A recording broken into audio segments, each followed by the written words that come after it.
Yeah.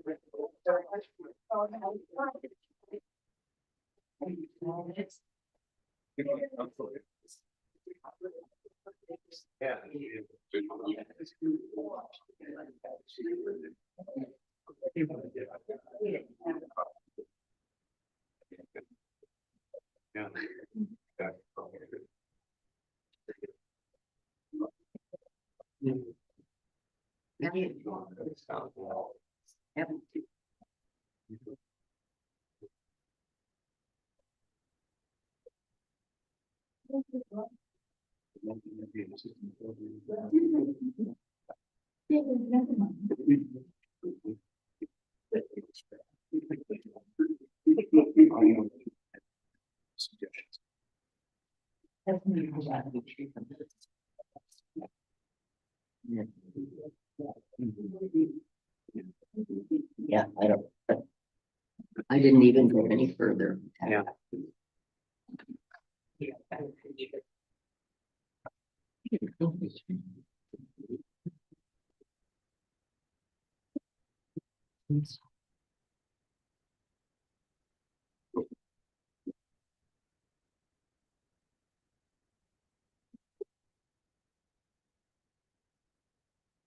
Okay.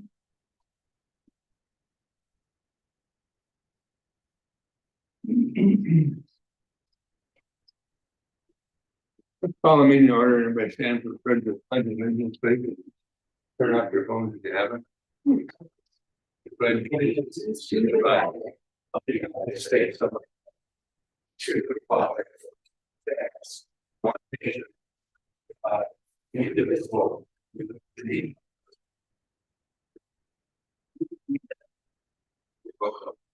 David Melky, Here. Tom Graham, Here. Bob Buckner, Here. Wendy Reed, Here. Kathy Macho. Here. We do have a forum. Any citizen comment regarding the change of maybe or not on the agenda? We got one. Patrick O'Brien. Patrick O'Brien at 565 East Main Street. I'm here on behalf of the Harbor Springs Open Water Swim, the Coastal Crawl. And I've got a letter of recommendation for Rachel Roon. I thought I'd save myself a stamp and give it to you, Mayor. To give it to her.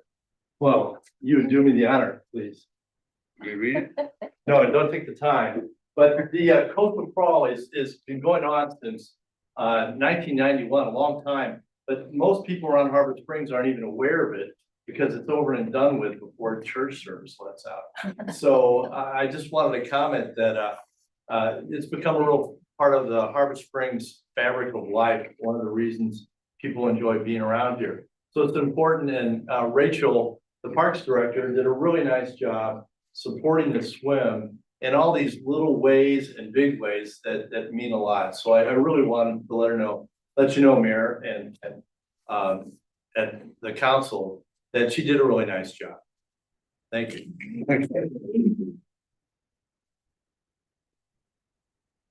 And a letter here that we don't normally get.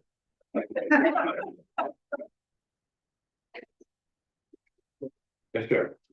My name is Bill Donahue. I live at 277 East Bluff Drive. And unfortunately, I'm behind the eight ball because I've been back in Chicago dealing with family health issues. But I just learned about the narrowing of State Street. And I'd just like to know the whys and the wherefores and what's behind this. Is there no answer from anybody? They don't have to answer. Pardon? They don't necessarily answer. You don't have to answer these questions? I don't know why it's getting there. I know it's in the pipeline and everything. It's, we have to take a minute to provide the dates, but there have been several meetings where it was discussed and voted I'm on not and all asking to be those brought up to things. speed, that's all. Have you asked anybody at the city staff Yeah, to I would help you with recommend, that? Because I think they would be setting up a meeting with me or Lucas. I didn't hear you, I'm sorry. You could set up a meeting with me or Lucas, TPW director, to go over the details of the plan. What do you want to talk about? happy. Not that we don't want to talk about it. So I would recommend, council, that public comment is time for public comment. You have the individual speak for their 3 minutes, and then after the public comment is over, you decide if you want to respond or not. That's the way public comment should be held. Thank you. Spoke out of turn. I'm getting ramrodded. Okay? And it feels that way. I don't know why you can't tell me why you're doing what you're doing. Can't doubt, there hasn't been hardly any accidents there that I know of. Do we want to bring the just respond to any public comment questions later? Found right now, far as I'm concerned. Were lots of reasons. There's old infrastructure, and But none you want to share with me? it's not that I can't share with you, but I don't have notes. I haven't prepared to be able to give you a full explanation. And for people who have looked at the meetings and listened to the meetings and participated over almost a year, this will be like, I think the response might be, gee, we're gonna go through this again. So, I mean, it's like why the staff has a much better idea. Lucas is right on top of it because it's starting very soon. Okay, I'll end this. Something doesn't smell right. Okay, thank you. Yes, sir.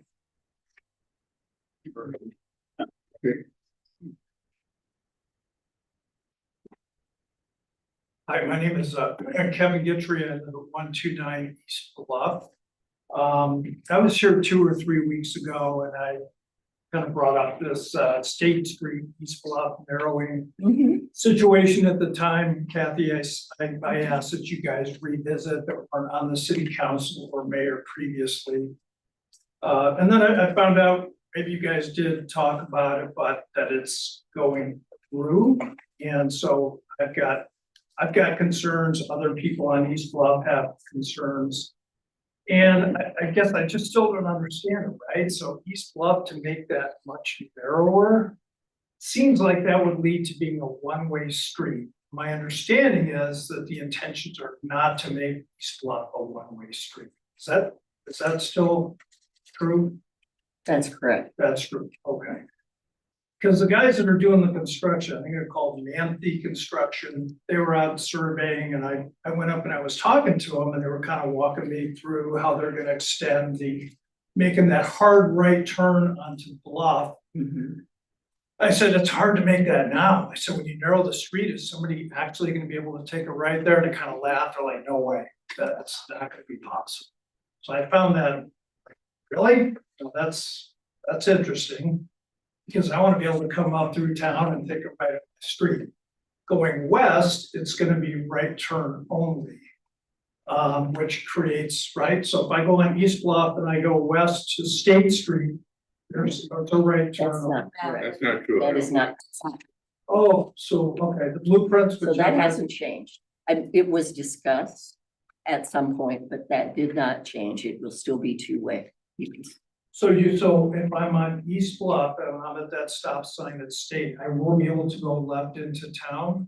I believe so. You will be able. So on the blueprints, it says right turn on, so maybe one of them. Haven't seen that, but that's what I'll send you the blueprint, when which it was discussed, we specifically said, no right. no okay, well, that's good news, but it's still confusing.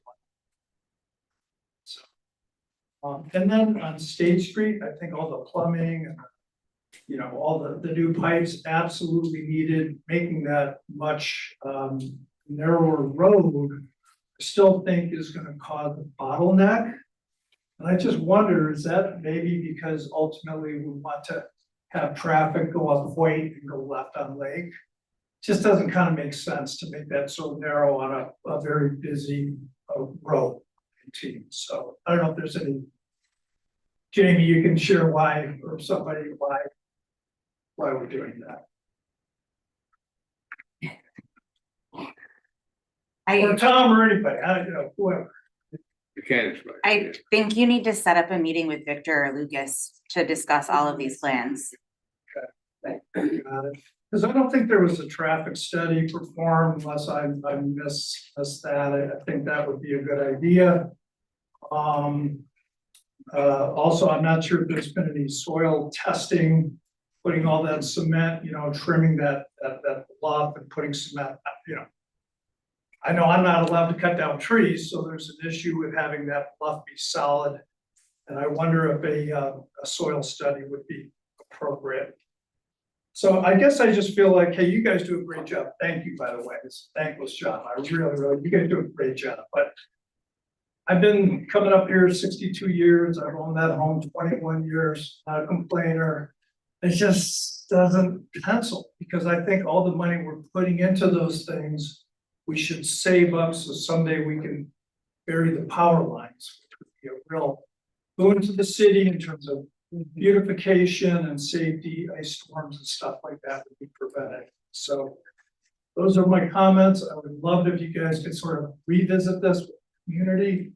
A lot of folks from East Bluff here. I just think it would be the right thing to do. And I appreciate your listening, and whatever you can do would be appreciated by me and my fellow citizens.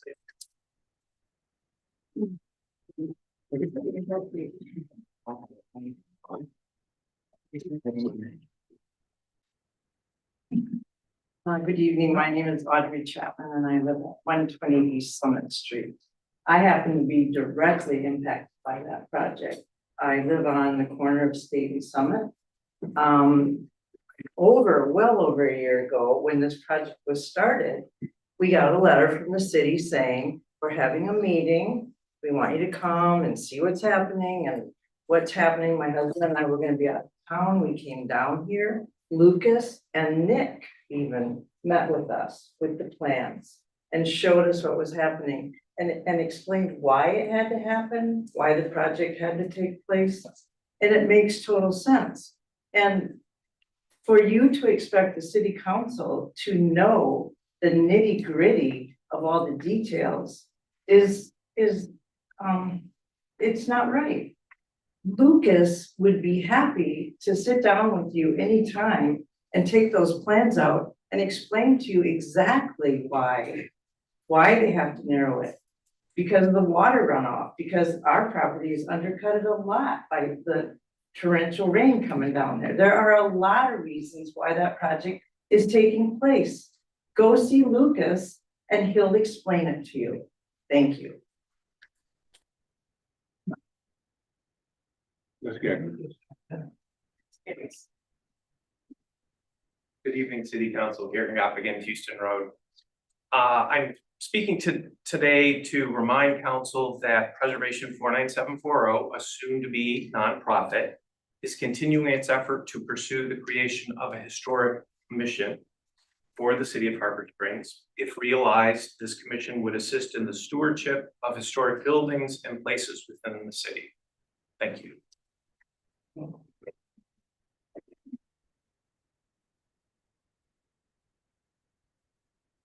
Good evening, Corinne Coibert, 151 East Bluff Drive. I'm just providing support to kind of what Kevin was saying about the narrowing. Yeah, it's been a year since we all kind of came up and received the letter detailing the project. And I don't expect you guys really to know the nitty gritty of it. But I think that having a checks and balances is a really integral part of any good, well-functioning system. We're not here to criticize or anything, but we're just kind of here to ask questions and get some transparency. When this first started in August, City Council discussed it, we tabled it, we brought it to the Planning Commission. The Planning Commission discussed it, but they only discussed certain parts of the plan. What my personal opposition has to do with the tacking on of the narrowing of East Bluff Drive to the drainage project, because it was presented in the letter as being something that was an extra project. And since we're already working on State Street, why not just do this for East Bluff Drive to improve visibility? And there was no traffic studies done. Even Kyle Knight had all of the data for the fact that there were no accidents actually happening there. And this was stated, but when it was presented to the Planning Commission, they only voted for or against the one-way option. It was never discussed on whether or not that part of the project should be tacked on as an extra cost to the taxpayer. So our concerns as citizens as viability, unnecessary spending. While the drainage part of State Street is important, the clarification of that intersection may not need to be done. The traffic congestion, Kyle's input, or Officer Knight, Chief Knight's input, safety and environmental concerns, and then citizen opposition and lack of transparency, because like Mr. Donahue said, it's really difficult to track how this, or what the input and the motives were for how decisions are being made. So I just wanted to present a petition. We have several signatures from citizens that agree with the viewpoints that I just stated. And may I please give it a favorite approach? Sure. Thank you. Thank you. Thank you. You know, like street. Wrong.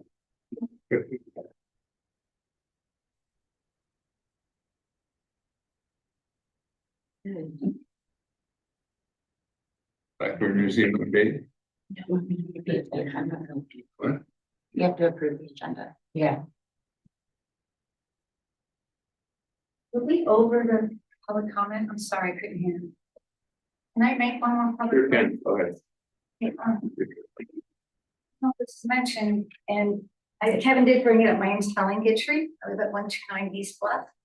And just to reiterate that I know they're not engineers. I do know that there was a boss and there were two other construction guys. Kevin, when they were talking to him and explaining, well, what they want to do is they want to narrow this, and they go, oh yeah. And they go, I don't know how, because they're going up that street. In fact, the guy parked backwards on the street on East Bluff. Because he was a little intimidated, he's not familiar with the area. So he went all the way around Summit and all the way, came back the other way. So when I explained it, well, they're gonna narrow this, and he said, oh, there's no way it's gonna remain a two-way. And that caused alarm. And I just would like to see or hear some objective proof that you promised not to switch on us, because that's what it feels like it's going to happen. Or give us objective proof that it's necessary and it's not really even part of that project, but more mirrors, you guys, I hate to bring it up, redevelopment ready community requirements. And that is what is so scary, because Kathy Macho, you voted to table that, not to pursue it any longer, and everybody voted with you.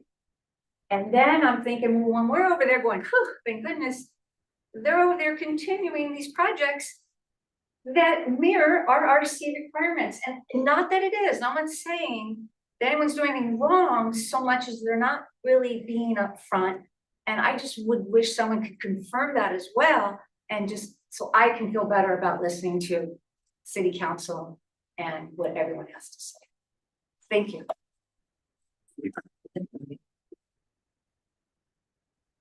You know, like to speak.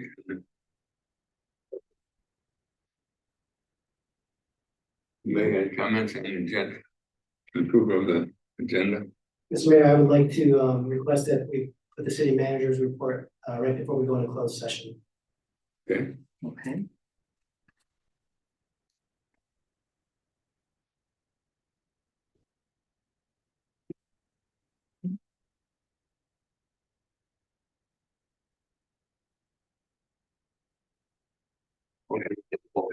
The agenda. Oh. I'll approve the agenda as amended by city manager. Second. All those in favor, signify by saying aye. Aye. Aye. Opposed? Motion carried.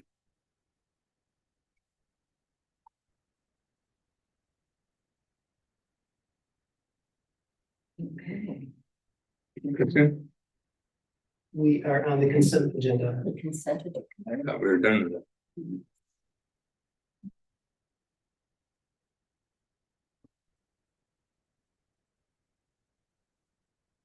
I didn't have anything. Do we need a I move we approve the consent agenda. We approve the agenda as presented or amended. Now the consent agenda would take a separate motion and a support. I'll second. Who first? Have you up first? Thank you. Bob Buckner, Yes. Tom Graham, Yes. Wendy Reed, Yes. Amy Melky. Yes. Kathy Macho. Yes, Motion carried. All right, Mr. Mayor, now we're on the Historical Society update on Blackbird Museum. As you know, the city, we contract with the Blackbird Museum, we contract with the Historical Society to manage and operate our Blackbird Museum, which we have a deed for that states we must operate it as a museum. So a couple of years ago, we reached out to the Historical Society to help us manage that and operate it. And now they're coming back to us with an update, a continuation of discussion on some plans and visions and goals for the museum and related items. So first, we're going to have Eric Hemingway from the tribe. He is the director of the Repatriation Archives and Records Department. He's going to speak, he's on Zoom, he'll speak on Zoom, go over, do a little 10-minute presentation, set up the context, some historical narrative. And then we will move on to Heather Howard, who's associate professor and director of the graduate program for anthropology at Michigan State University. And she's going to talk about some efforts to renovate and develop the Blackbird Museum exhibit space, and also about requests to add some verbiage to our Welcome to City Harbor Springs sign. So I will switch on, Eric, if you want to unmute yourself, and I can go through your invitation. Yeah, can you hear me, Victor? Yes, we can.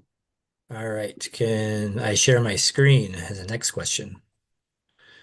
I It says- will put your screen on the, you see it now?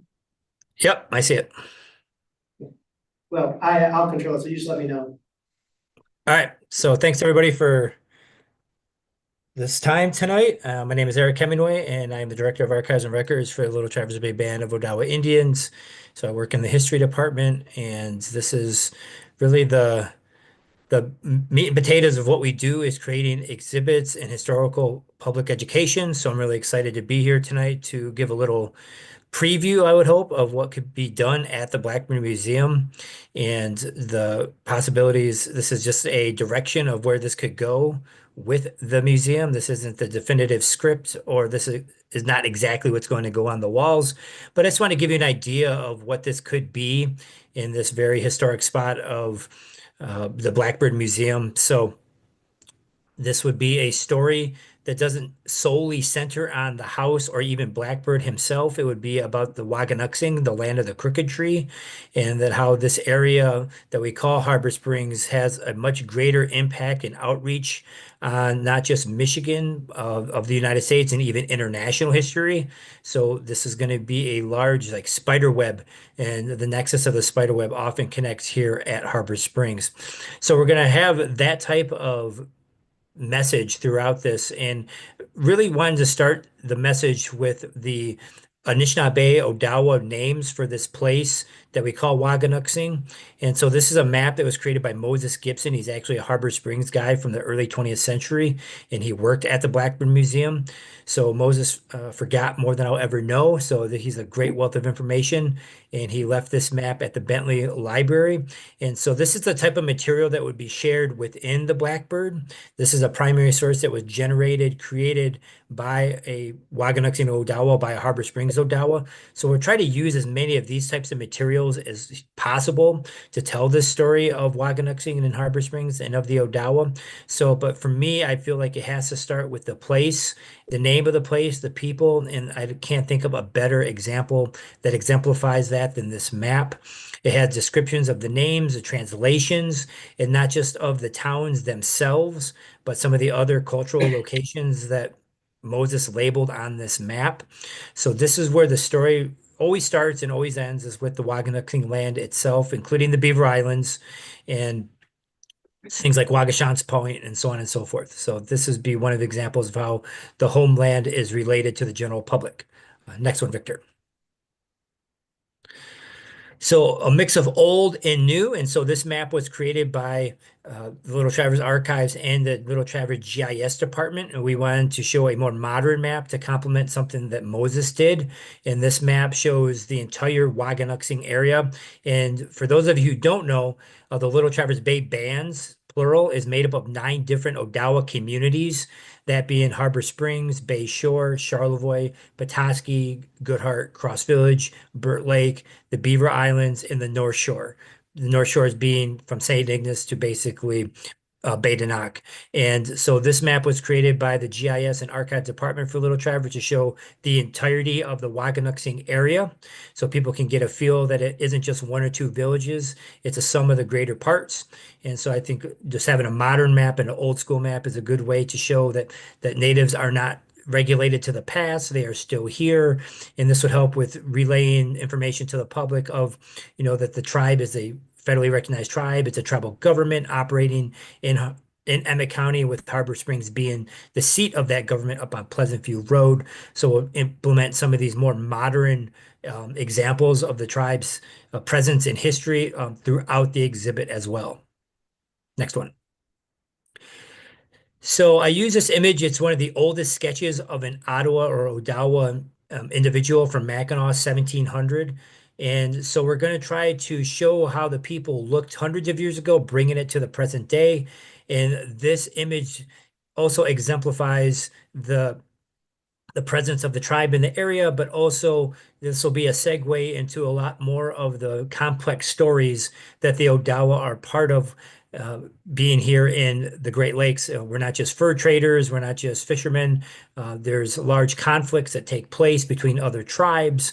And then as soon as Europeans and Americans come into these lands, there's conflicts with Europeans and Americans, such as the French and Indian War, Pontiac's War. The Odawa fought against the Americans in the Revolutionary War, Little Turtles War, in the War of 1812. So for almost a century, there's constant conflict in the Great Lakes, and the Odawa are part of all of this. And there's a lot of complexity with politics and military strategies and trade and moving of people around the area. But throughout all of this conflict, the Odawa are able to maintain a presence in their homelands of Waganuxing, which is nothing short of remarkable. Today in America, Native Americans are only 1% of the population in the country. So the fact that any tribe is here, let alone in the lands of their ancestors before Columbus set foot in North America, is really something I want to try to stress in this whole story of the Odawa, that it wasn't always an easy go, that there was a lot of conflict to be in this place. And this is all going to be backed with primary sources, factual information throughout time from a plethora of sources: the Library of Congress, the National Archives, the state of Michigan.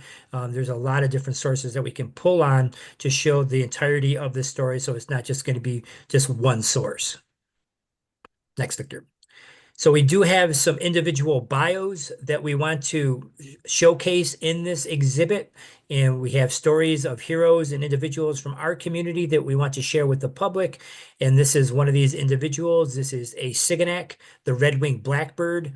He's from Middle Village. He was born in Middle Village, which was technically between Goodhart and Cross Village in 1763, and he is the lead war chief for the Odawa in the War of 1812. This is a pivotal moment for all Great Lakes tribes. They are fighting for their homelands and their way of life against the United States. And this is our main guy in that conflict.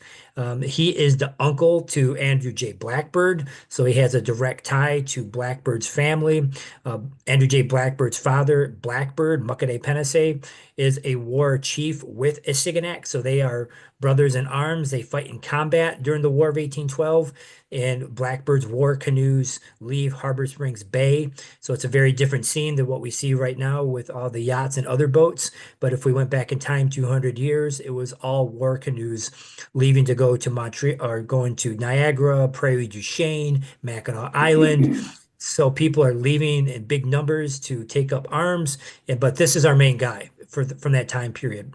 And he would later relocate his community from Waganuxing to a place called Manitoulin Island in 1838 to avoid forced removal to Kansas by the federal government. And that community is still here to this day. It's called Wikwemekong or Wiki. So we have a direct tie with that Canadian community. So he's a big influential person, not just for our tribe, but also for Canada as well. So we're going to try to, showcase as many of these individuals as we can, especially with images of them. This is a Paul Kane painting. This is what he really looked like later in life. Next slide, please. So another extraordinary human being that really went above and beyond the call of duty that we will definitely showcase throughout this space is Augustine Hamlin. This is Andrew J. Blackbird's first cousin. And Augustine Hamlin is an individual who was chosen at a young age in the 18 teens with Andrew J. Blackbird's sister, Margaret, and Andrew J. Blackbird's brother, William, to study at a seminary school in Cincinnati to learn how to read and to write, to meet the challenges that are coming forth in these very difficult times. They're at the seminary school, and while they're Augustine and William are invited by the priests to study at the Propaganda dei Fidi at the Vatican in Italy. So Augustine and William are at the Vatican for 3 years. And while at the Vatican, they're learning to read and write and become educated with the hopes of becoming Catholic priests. And this is all to be used as tools to avoid removal to the West. And while they're there, William dies under mysterious circumstances. And Augustine comes home immediately, and he can speak Latin, French, English, and Anishinaabemowin, and he's also literate in these languages. And he is the head interpreter for the Treaty of Washington, D.C., 1836. And this is one of the key agreements that makes sure that the Odawa are not removed to Kansas. So Indian removal was a policy enacted by the federal government to remove all natives to west of the Mississippi. It was a disastrous policy, and the Odawa took all efforts to avoid this. And without him in these efforts, I would probably be talking to a group in Kansas. And he was in a canoe, a group of canoes that left Zorn Park in November of 1835, and they paddled those canoes all the way to Washington, D.C. to make that treaty. So it's a remarkable journey that starts right in Harbor Springs and comes back to Harbor Springs when they return in March in 1836. So he's a very influential person in our history. And this is Andrew J. Blackbird, and he is the owner of the home where, of course, the Blackbird Museum. Influential in his own right, but again, don't want to just focus on him and his house. It's his family and the community. And Blackbird was an interpreter for the 1855 treaty, which was the last treaty, the Treaty of Detroit, 1855, that really stamped out the threat of removal. And he was the interpreter along with Augustine as well. He was an advocate for education, one of the first natives to attend a university down at Ypsilanti that would eventually become Eastern, and a big advocate for education as well. Next slide, please. So this whole time period of the 1820s, 30s, 40s, and 50s is a very pivotal time period for all tribal nations, but especially the Odawa here. So we want to show the legal battles that the Odawa were going through and all the extraordinary efforts they were going to have to engage in order just to stay home, a place they've been in for thousands of years. So this is from the Bureau of Ethnology. It's called the Royce Map. This is the lands that each individual group of tribes ceded to the United States under various treaties. So the big yellow area is a land that the Little Traverse Bay Band, Grand Traverse, Manistee, Grand River, Mackinac, and Sault Ste. Marie tribe collectively had to cede or sell to the United States. That's roughly 14 million acres of land. And within that treaty, they retained certain provisions and rights, such as to hunt and fish.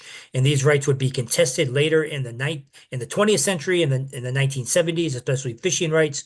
So we want to bridge the gap between then and now, and what a treaty is, what the tribes retained with that treaty, and the other various treaties that they signed, and how these are living documents, not just stale paper, and that this is one of the key pieces of our legal relationship with the federal government about federal recognition. And so we'll have a section just on treaties, what they mean, the context of them, and the rights that the tribes reserve for themselves under these treaties.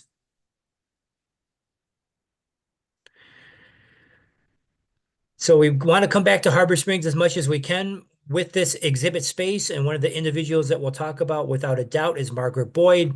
She is the sister to Andrew J. Blackbird. She would have been in that house personally.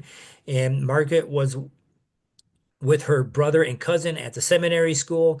And after the seminary school, she returned back to Waganuxie at Harbor Springs to be a school teacher at the mission school for decades. She was an advocate for education, but also she was a very strong advocate for land rights, especially trees and the rights to protect trees. And she has a remarkable journey to visit President Grant that we'll tell that story within the exhibit space of how she went there to really advocate against trees being taken and chopped down. So she's a really remarkable, strong woman leader from our community, and we want to show as many women leaders as possible, of course. So we move into the early 1900s, and this is a time period where in most public history, natives start to drop off of the map as the late 1800s. We're not going to do that. We're going to show the continued presence of the Odawa in Harbor Springs and Waganuxie to the present day.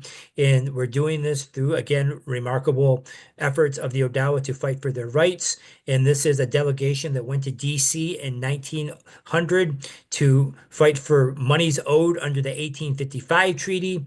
And the main guy is on the left sitting down, and that's Joseph Kijiko Penese. He is the recognized chief headman of the Waganuxie Odawa at the time. So we still had forms of government leadership, and they're actually going to sue the federal government for monies owed, and they would be successful in their efforts, which is very remarkable given the fact that Native Americans at this time in 1900 are not generally recognized as U.S. citizens. That would not be until 1924 with the U.S. Citizenship Act. So we'll weave in certain factoids like that throughout the exhibit space as well of general federal laws and passages that were created to create more even playing field for natives. And no story can be told of Waganuxie without telling the story of the Holy Childhood of Jesus Indian Boarding School that ran from 1886 to 1983. It was one of 400 Indian boarding schools across the country, one of 5 in the state of Michigan. These institutions of forced assimilation were created by the federal government under their federal policies of assimilation and then early on supported by federal monies. Holy Childhood is an anomaly in the fact that after it stopped receiving federal money in the 1920s, it continued on through private donation and other means. While other boarding schools were closing across the country, Holy Childhood kept going well into the late 20th century, making it again an anomaly. It's a very complicated, a very sensitive story that we will work very hard to tell within this exhibit space, but we want to be mindful that we have to tell this story because it is such an integral part of Waganuxie, but also of Harbor Springs. But then also weave it into this space that how Native people were part of the greater community around them. This is Lewis Adams. He is from Harbor Springs originally. And the Adams family is still with us, of course, and he fought in World War II. He fought in the South Pacific. I believe he fought in Iwo Jima. He survived, came back. He was a leader for the community with Boys and Girls Clubs.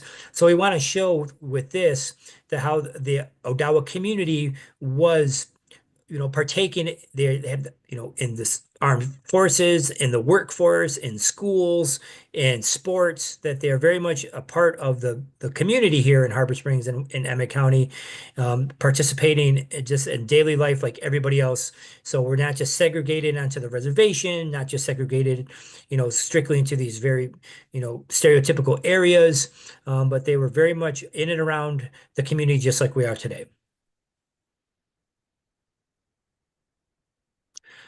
And the arts were very much alive and well during this time period, and that we had very strong artists who were making art not just for sale, but in this instance, this was a gift to the President of the United States. I'd love to track down this basket at some point and see if it's still in existence.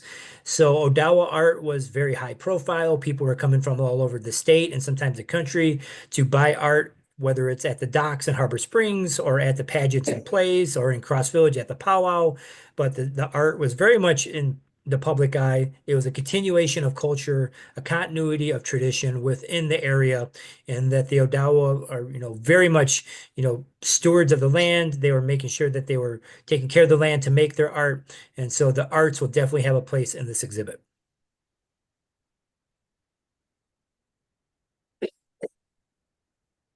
Next one, Victor. So no story of Harbor Springs can't be told in the 20th century without the pageants, the plays, and the powwows. So this is a very popular, very well-known, very public series of events that went through the early 20th century. This is how Ottawa Stadium was built. It wasn't for football. It was to house these very large, successful performances by the local Odawa community. And so we can tell the story of how Ottawa Stadium came to be, and also the details of this time period with the pageants. It's a bit of a complicated story. It takes a little of historical context of why are they using teepees and big headdresses, but that will all come out through explaining, the perceptions of natives throughout the early 20th century. But these were very successful performances by the Odawa community that were in Harbor Springs. There was powwows in Cross Village. They later had the Hiawatha, or first was the Hiawatha play near Round Lake and Petoskey.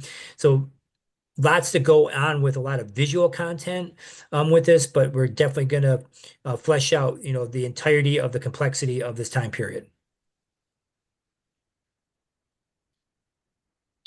The Odawa always exercised their government throughout the 20th century and obviously into the present day.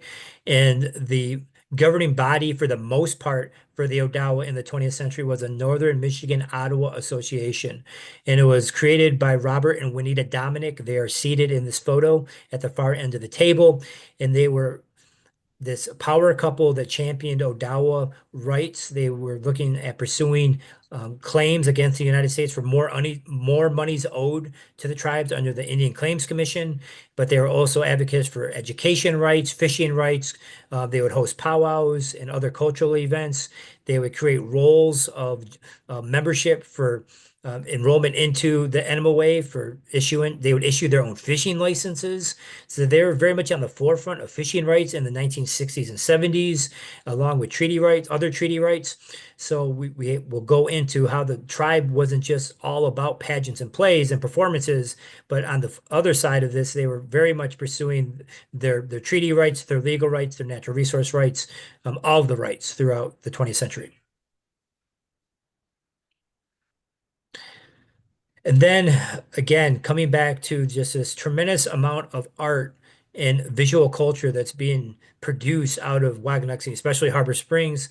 This is Marianne Kyogama, and this is very timely given that there is this wonderful quill work exhibit at the museum as we speak, and showing this continuation of culture with the arts, but also how the arts were very instrumental in the tribe obtaining its federal reaffirmation in the 1990s when they had to prove to the government that they were a unique and sovereign people. The arts were very much a strong line of evidence in doing that.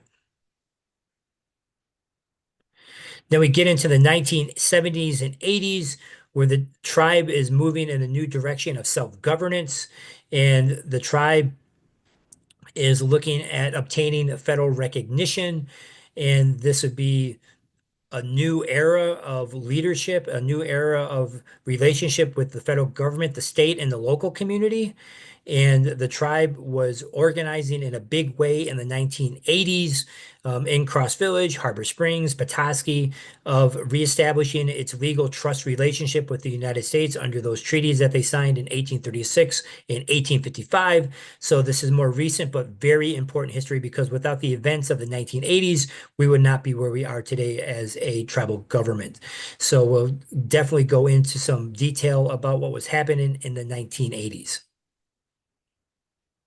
Which led to this happening on September 21st, 1994, where after a 158-year journey from 1836 to 1994, the United States and the Little Traverse Bay Band of Odawa reaffirmed its legal trust relationship with the passage of this bill. We were the first tribe in the country to have congressional legislation reaffirming our trust relationship with the United States of America. No tribe had done that before. We were the first, and it took a lot of generations passing the torch to make sure that this happened. So very historic moment in 1994. That is one of our pivotal moments in our history, not just as a tribe, but for Northern Michigan. And that wraps up my whirlwind of a history, but that's a little bit of where the direction will go. We'll definitely have more of a defined script as we get, further down the road with this, but I just want to give everybody a kind of a basic roadmap of what the story is. Thank you, Eric. Yeah, Heather, if you want to.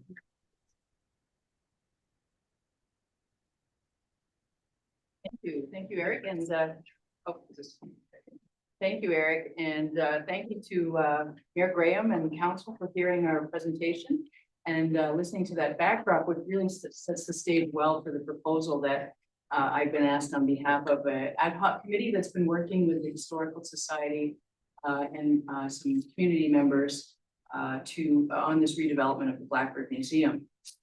So as you saw in the packet that you will have received ahead of time, we're proposing some modification to the signage at the entrance of Harbor Springs. You get to those pictures. There's several options that we presented for the appearance of the additional wording that we're opening up a conversation with you about the possibility of making this change to the sign. This really is a first step in acknowledging Odawa heritage in Harbor Springs and building back the presence of Blackbird Museum. The signage change recognizes the importance of the Odawa people and the story of Harbor Springs and invites visitors to learn more about that story at the Blackbird Museum and beyond. I'm here for any questions that you may have and any discussion you want to have further. Eric's still here as well for any questions you may have. Thank you, Heather. Any comments from anybody? Thank you. I love the idea. If I have to choose, I like the middle one because the homeland of the Ottawa Nation stands out the best in all of it. But I don't think you took it far enough. I think at the bottom of it, you should have Waganakasim, land of the crooked tree.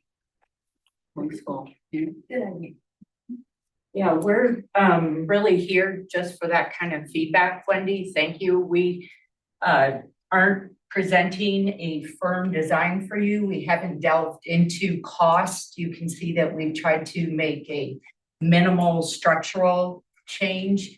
I know there's other signs coming into Harbor Springs.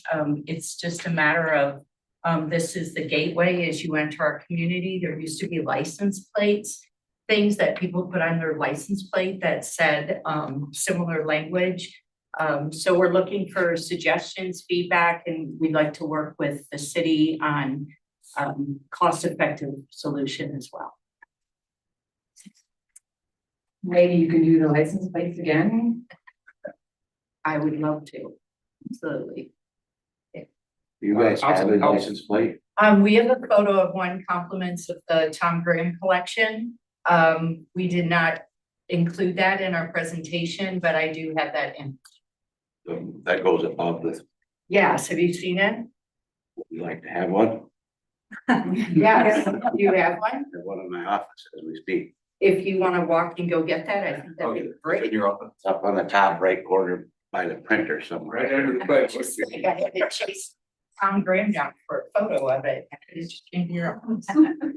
Anyway, it's just the beginning of kind of acknowledging their presence and the questions that we get in the Blackbird Museum on the daily is wondering about their life and their presence here. And there's a lot of curiosity in that. And I think this is the first step in acknowledging, yes, they're still alive. I will say on at least my behalf, I'm supportive conceptually with what you're proposing. And I look forward to seeing more examples and more detail on the costing. That's. Thank you. Do you want to pass it around or hold it up? And then you can put it wherever you deem Are you necessary, letting me borrow it, but you have it. display it? All right. We'll have to go ahead and second. Get a text right off. No. From the collection of Nick Whitford. My grandfather was friends with quite a few of these people that were just being discussed.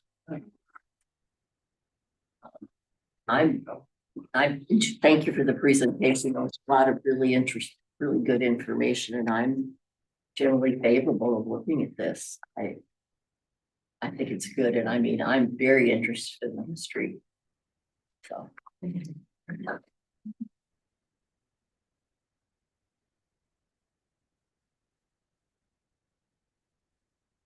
Mr. Mayor, if there's no other comments on the table, you may want to consider open to public for public comment. You comment from the audience? Or again? I think it's an awesome idea and that put some, like, do a fundraising because quality in it, I think is important. That would be there a long time.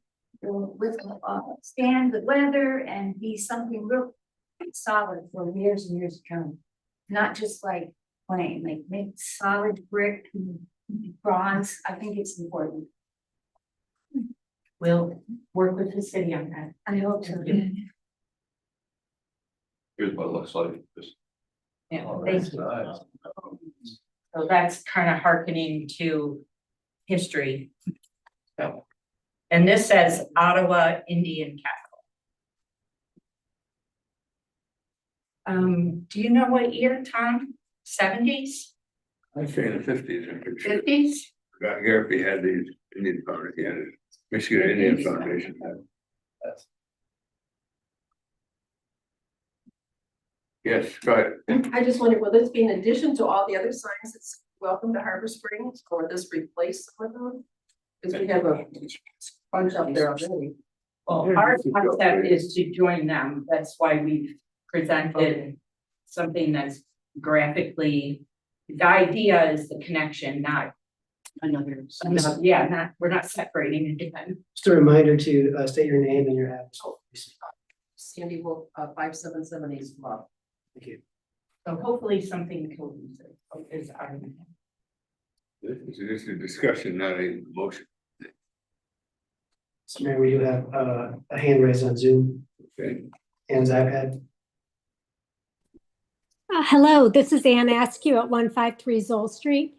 That was a lovely presentation. And since we might go to this level of acknowledging the Odawa Nation on our signage, maybe council should consider bringing back our original logo for Harbor Springs, and that was on our flag with the 3 teepees on it.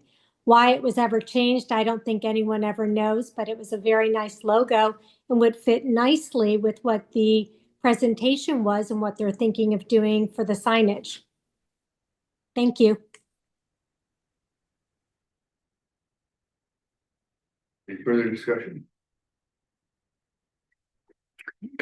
When we went through the logo change, we did discuss with the tribe and our tribal members, and they had requested we remove the teepees from our logo because they weren't representative of Ottawa culture or heritage. And trees were their recommendation. So respect recommendation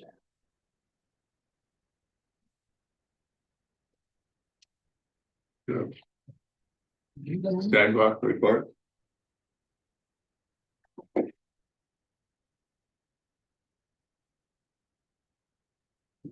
All right, at the last council meeting, council asked for a report on sidewalk repairs and replacements since 2019.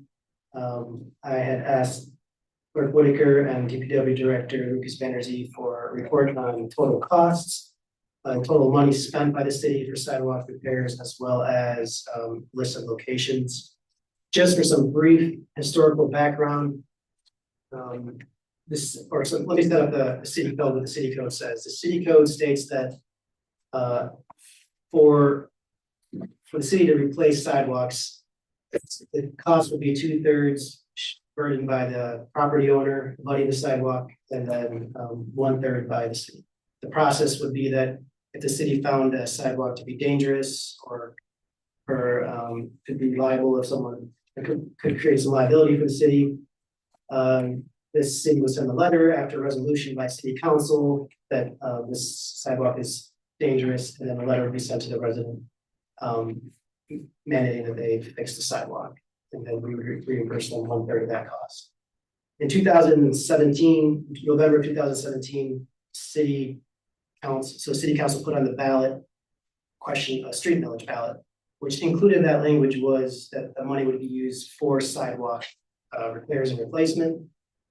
And as part of the presentation to the public, the city had said that, the goal was to have 10% of those monies, the revenue from the millage, be used for sidewalk replacement. And then in winter of 2018 to 2019, the cities took an inventory at the request of council. The city began inventorying sidewalks that were damaged, dangerous, and needed repair or replacement. That was presented to council in 2019. Letters were sent out to property owners. Property owners had some concerns saying that the city, they just passed this millage for sidewalk repairs and that they're being still asked to pay for repairs on sidewalks. So the council then at that time said that for dangerous sidewalks that would pose liability issues, the city would cover the costs for those sidewalks. So that's how we got to where we're at with this 10%, $25,000, which slowly increased now to over $35,000 annually based on revenue in the millage from the street millage. So since 2019, we've replaced, I think, over $325,000 in sidewalks. Parts of these sidewalks replacements were standalone sidewalk projects. Others were part of street replacement repair projects. In Clerk Whitaker's memo, you'll see that the cost breakdown by project versus standalone. And you see that we have 3 major projects where we had sidewalk replacements: 3rd Street in 2019, the FEMA project 2020-2021, the spillway, and then the Judd Hill retaining wall project. And then we had additional sidewalk repairs in years 2020 to 2024. Those locations were, as Lucas provided me, West Bluff, Harrison, West Summit, State Street, east side of Lake to Snyder, portions of East 3rd Street, east of Judd, a lot of small flags around town, such as on Lake Street, Main Street, 3rd Street, Glen Drive, and then many joints were grounded in. So we do have we don't have a major project this year in 2025, because that last year for the budget season, we said we wanted to save up some money for a larger project going up to West Hill on M119, which is going to cost more than 1 year's, even potentially more than 2 years worth of that 10% millage rate. So we're planning on doing that hopefully in 2026. So that's where we're at. And historically, not many sidewalks were replaced or repaired because, quite frankly, not many letters were sent out and not many resolutions were made by council deeming sidewalks unsafe. Usually sidewalks that were repaired prior to this were part of projects when we were street projects, when we were replacing or repaving streets or infrastructure below the streets. So if you have any questions, Nick, Lucas, or I can answer on Lucas's ones. Lucas is on Zoom. Thank you for the board. Thank you, Victor. So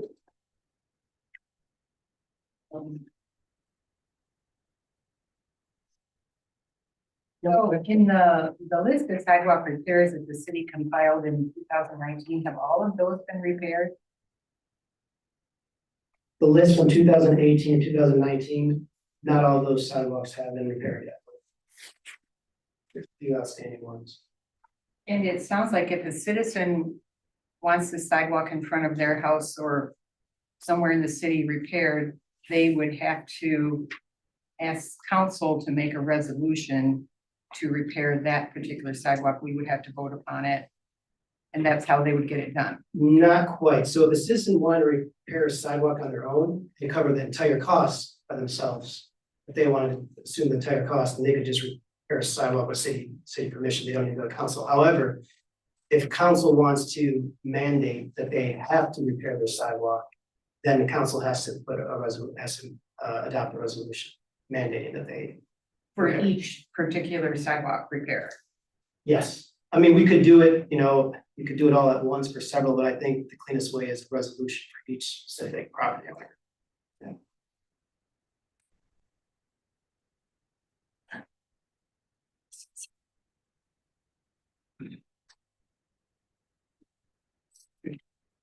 If the city deems a sidewalk a safety hazard, the city can't just go ahead and fix it. No, we can, but that's the process, that's the policy we've been following since 2019, once the council determined that, yes, this millage money city should bear the responsibility for replacing them if they're dangerous. However, if we were to follow specifically what's in the city code, process mandated is that council has to pass a resolution, and we could have the property owner pay for those 2/3 of the cost of that. But we've never repealed that section of city code. We just said we're gonna follow this policy of the city's repairing dangerous sidewalks going forward, as long as the millage is in place. That potentially an item that we might look at in the city code then, since they don't agree. I mean, it's something we could look into, a lot of that depends on is the millage renewed? Sure. Does it make financial sense for us to, because right now we're going at, perhaps not a pace where everyone wants to go at, because we're only doing 10% of what the millage cost is, and there's obviously more sidewalks that need to be repaired, so.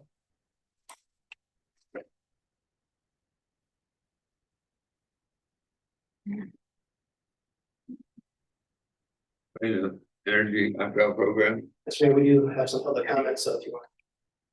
Public comment, we do have Margaret Scott had. Margaret. Hi, Maggie Lacey, 315 East Third Street. I just want to comment with regards to some of the sidewalks. I walked with Gil Brown today, and I think back in 2017, when we, in front of my house at least, we did replace the sidewalks, and we paid 2/3 of the sidewalks in front of the house. But then a couple of years later, because of the tree, the sidewalk unfortunately had a little bit of a side that had a high side, right? And the city came in and they planed it down. And there are sidewalks throughout town right now that kind of show that it's a danger because you have a high lip. One is right in front of the Legion, let's say.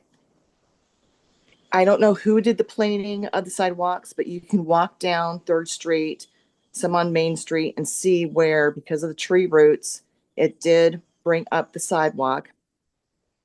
And they planed it down, and it was just fine. And I don't know exactly what the protocol is or what you're looking at to deem that a sidewalk is not safe. And I think that would be something that should be put up on the website that everybody can see what that is, and to show what the guideline it might be. But I do believe, just to go through, and if we're looking at some of these sidewalks that are just, uneven, can we plane them out? I think that'd be a lower cost. But if there are others that really do need to be fixed, and for right now, the city doesn't have the funds allocated to it, can we reach out to the homeowners? Because I don't think that is happening at this time. Or I don't even know if homeowners know that the city will help pay, and they raise their hands and says, hey, we would like the sidewalk to be repaired.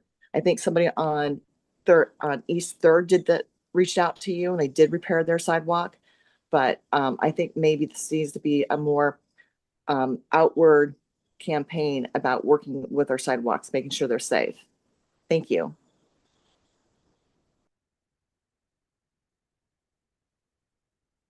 Do your numbers include any money that the DDA might have spent on sidewalk repair? No. I just went to last week's DDA meeting, and they are talking about replacing the sidewalk outside of Les Street. but it's for aesthetic reasons. And they admit it's for aesthetic reasons. When there are sidewalks that are in dangerous repair, that I would encourage them to focus on them rather than taking care of aesthetic reasons. I would agree with that.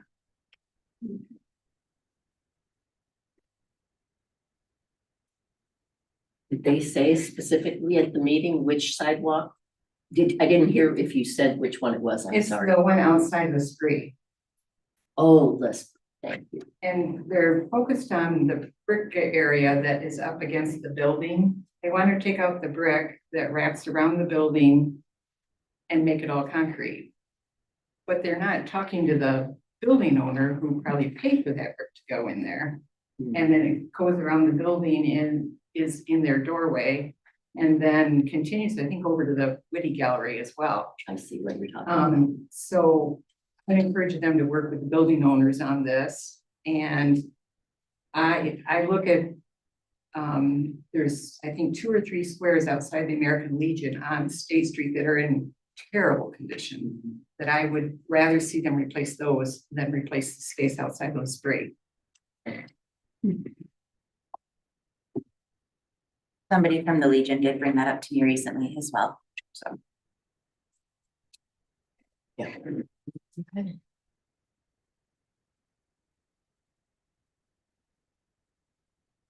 So what I'm wondering is maybe we could have a page on the city's website about how a citizen can get attention to their sidewalk or get in the pipeline for sidewalk repair.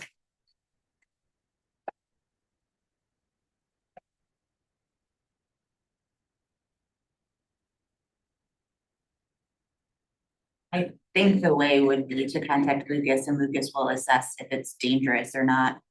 And then go from there. But if it's not dangerous and it's just for aesthetic reasons, the city's not gonna put that on the list ahead of other ones that are dangerous. But then you could say that you have options there. If you want to contribute to paying for it for aesthetic reasons, yes, we can do it.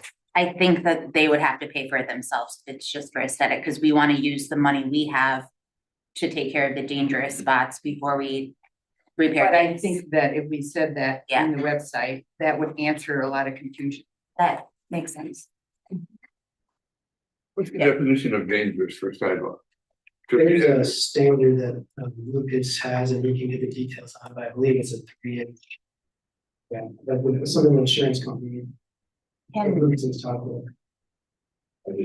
Victor, we just had this discussion. Yeah. You want me to weigh in? Well, Lucas has his standard, so maybe, I could have Lucas weigh in on what he does. I think, in my opinion, to like move forward with this would be to, when budget season comes around, to maybe present the dangerous spots that need repair, and then we can decide at budget season if we want to contribute more to sidewalk repair this year than we have in the past, just to take care of some of the dangerous issues. Lucas, if you want to explain the standard we use to determine when a sidewalk is unsafe. Sure.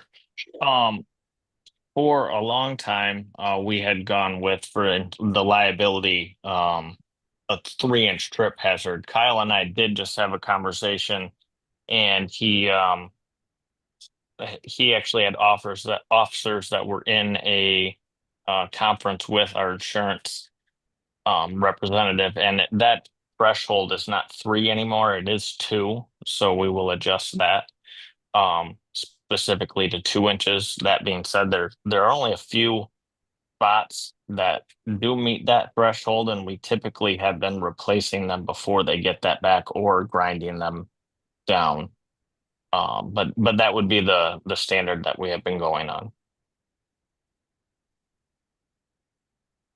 Thank you, Lucas. We do have a hand raised. Gretchen LaMarche. Yes, I was just gonna say, can you hear me? Yes. 481 East Third Street. When we moved into our home, we noticed that our sidewalk was crumbling. And we had noticed that some of our friends, our neighbors had almost tripped. And so we called the city right away and they came out and they looked at it. And it didn't happen immediately, but they were very responsive and it got fixed. So I'm just wanted to thank you and let you know that you can call the city and they will help you.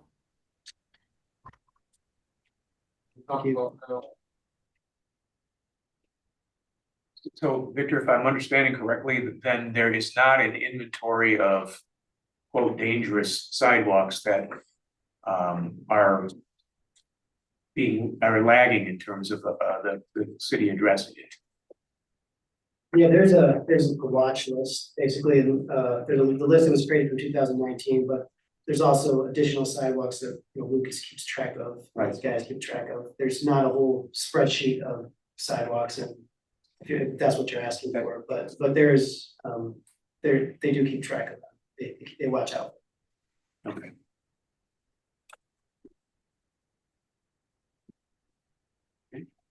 Any other comments on the sidewalk?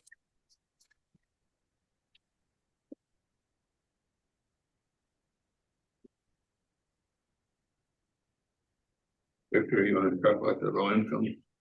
Yeah, okay, so the low income energy assistance fund opt-out program. So earlier this year, we came to council to let you know that the state was going to, mandate that we do this low income energy assistance fund program. And we had two options. One is we could opt into the state program, or we could opt out and have our own program. We, council, decided to opt out because of three main reasons. One was that. Did you get it?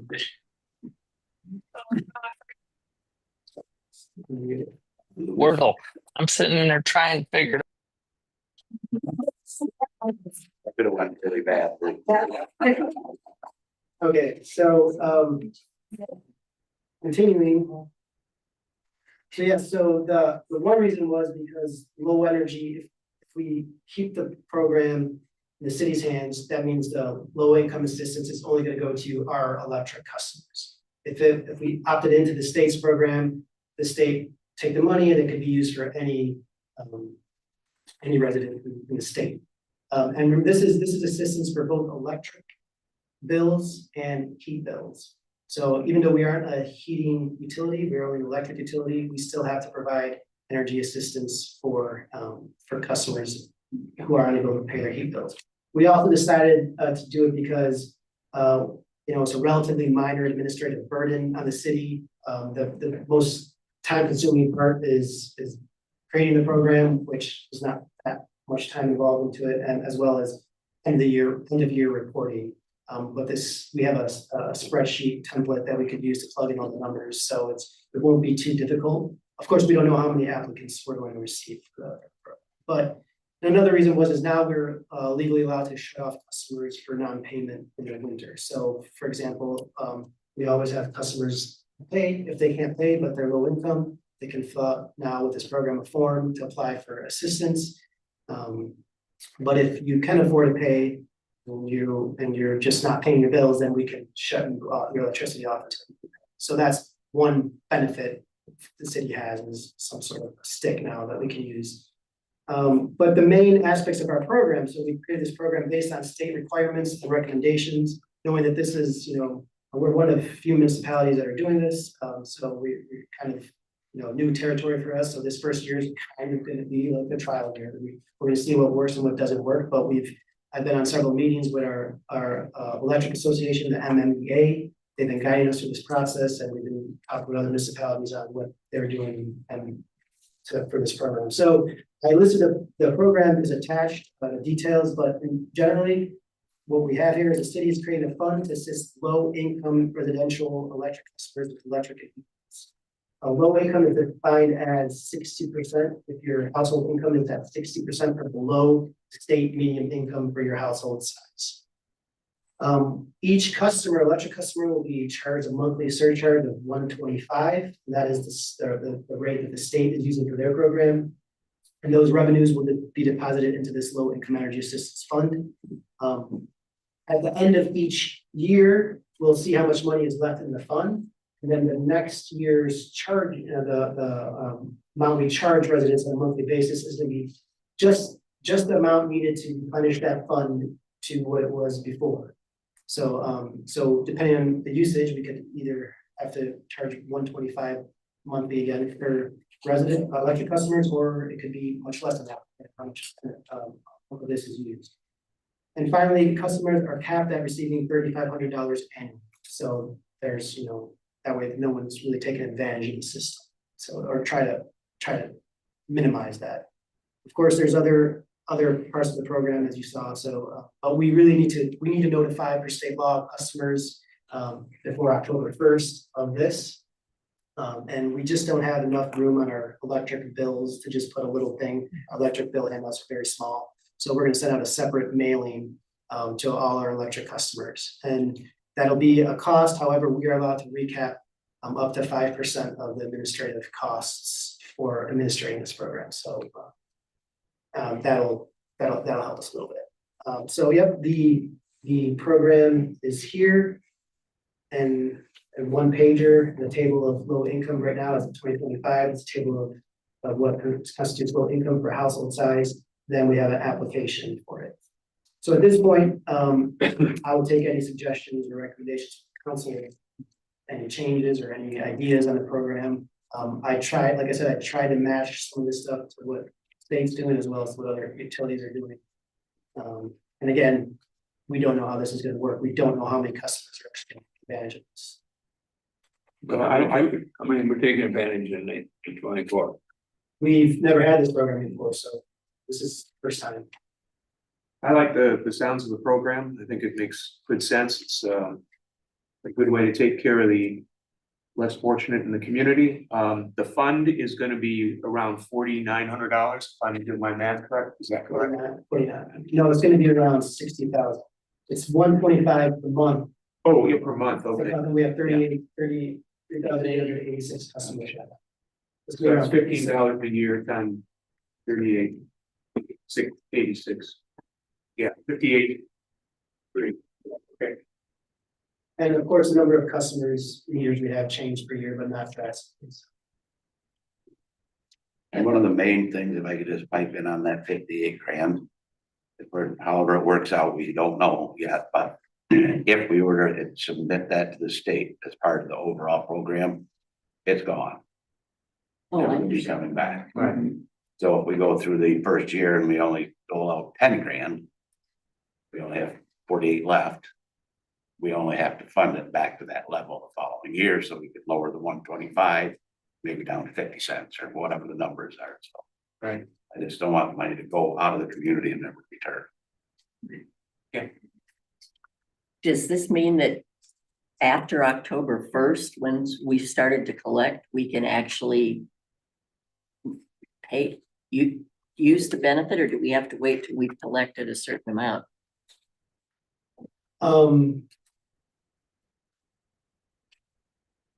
We have to start October 1st. So the first bill that goes out on October 1st for that month. So we would collect money for this program before we give out the first. But we don't have to wait till it's fully funded. In other words, Right, we don't have to wait a till it's year, fully funded. so we can start. We'll start after the first bill. So the first bill will be mailed out to people on October 30th. Late notices, and remember, a person can only apply for this once they receive a notice of late payment. Right. So they can't apply for low income assistance before their bill date, their due date. Okay. So we'll have money in the program. So we'll get that $4,900 a month is what we're, gonna get. What happens if it doesn't work out? What happens to the money that's left in that account if we don't opt out again the next year? I don't know what happens to the remaining money in the fund, but if we opt in, then the state's just gonna collect the money and stuff. Okay. Yeah. If this whole program went thumbs up statewide or thumbs down, Yeah. and they just got done with it, that would just go back into our coffers. Electric fund. And I would assume. Yeah. And it would be in the electric fund, correct? Yes, that's what's. And we also do have a priority system devised, so, you know, because there's only a limited amount of funds, so we have, you know, a priority system devised for the senior citizens versus for the households with children under 5, people with disabilities, et cetera. So in case there is a lot of demand for this. We're not required to exceed that $1.25 monthly per customer in our fund. So, you know, if we have demand that's twice as much, now we can if we wanted to, but we're just not. Okay. Okay. So you can only apply for assistance when your bill is past due. And then it takes you 7 days, 7 business days to get back to you and say, yes, we're going to help you with this. But you can shut them off for non-payment within 15 days after they're past due. Our code of charter says we can do it within 2 days to let them know, and then I think it's 13 days. That's where the 15 days came from. We've never shut anybody off in the winter because we couldn't. Now with this program, It says you may. we've always given it 30 days. Yeah, well, that's what I was saying is I That's feel our like there's better- a tight window there. If I didn't get in here the day the bill, after the bill is due, I have 7 business days from there before you tell me, and I might be past due within 3 days by the time you tell me. If I got here the day the bill was due. No, so I think that 7 days is, For us to review, wasn't it? is once we receive an application, we will contact the applicant, let him know whether or not they were approved or not. So they can come in at any time. They can come 2 months, 3 months later, past their due date, if they're past due on several bills. So we don't, we're not gonna say, oh, it's 7 days or 15 days past your due date, but we will shut them off. We can shut them off, after that 15 days. But that 7 days is us as a city, once they submit an application, we're giving ourselves some time to review that application. Yeah, I understand it. I'm just looking at, I feel like there's a really narrow window here where I could risk getting shut off. So I feel like if we extended that we will not shut you off in 15 days, we'll shut you off, let's say 30 days, yes. I think we have to have that 15-day language in there because it is part of our code. Or charter, one of the two. We're not gonna do it anyway, though, is what I hear you saying. Our past practices well before my time is somebody's past due on the 15th. Nothing happens, the letters go out at the next go around, so basically 30 days. And no, I'm not going to just shut somebody off 3 days after I call Then my other situation is the prioritizing. So an 80-year-old guy in a wheelchair versus a 80-year-old senior citizen who's on a fixed income versus a divorced, widowed, abandoned mother with 3 kids who are 10, 8, and 6. Who am I prioritizing there? That's a good question. So this is, you know, what we discussed on our calls with the MMEA and other municipalities. And this is the prioritization that the state uses. They don't have a, you know, a detailed chart or spreadsheet or score sheet of how to deal with this. So this is one of those things where I guess we're going to see if we even have that kind of demand. And if there is, you know, we'll have to think of something. Now, we could have gone into much more detailed, yes, I want to call it a more scoring system for, you know, who needs higher priority. But, you know, that'll take some more work in developing it. And I just don't think, I'm not sure that we'll have that kind of demand. Yeah, because the 3,500 cap, we would be helping 16.65 people. I can't imagine we're gonna have that much demand. No, I don't think most people's bills, you know, aren't gonna amount to $3,500. It's probably gonna be more like, you know, $1,000 for someone. Yeah.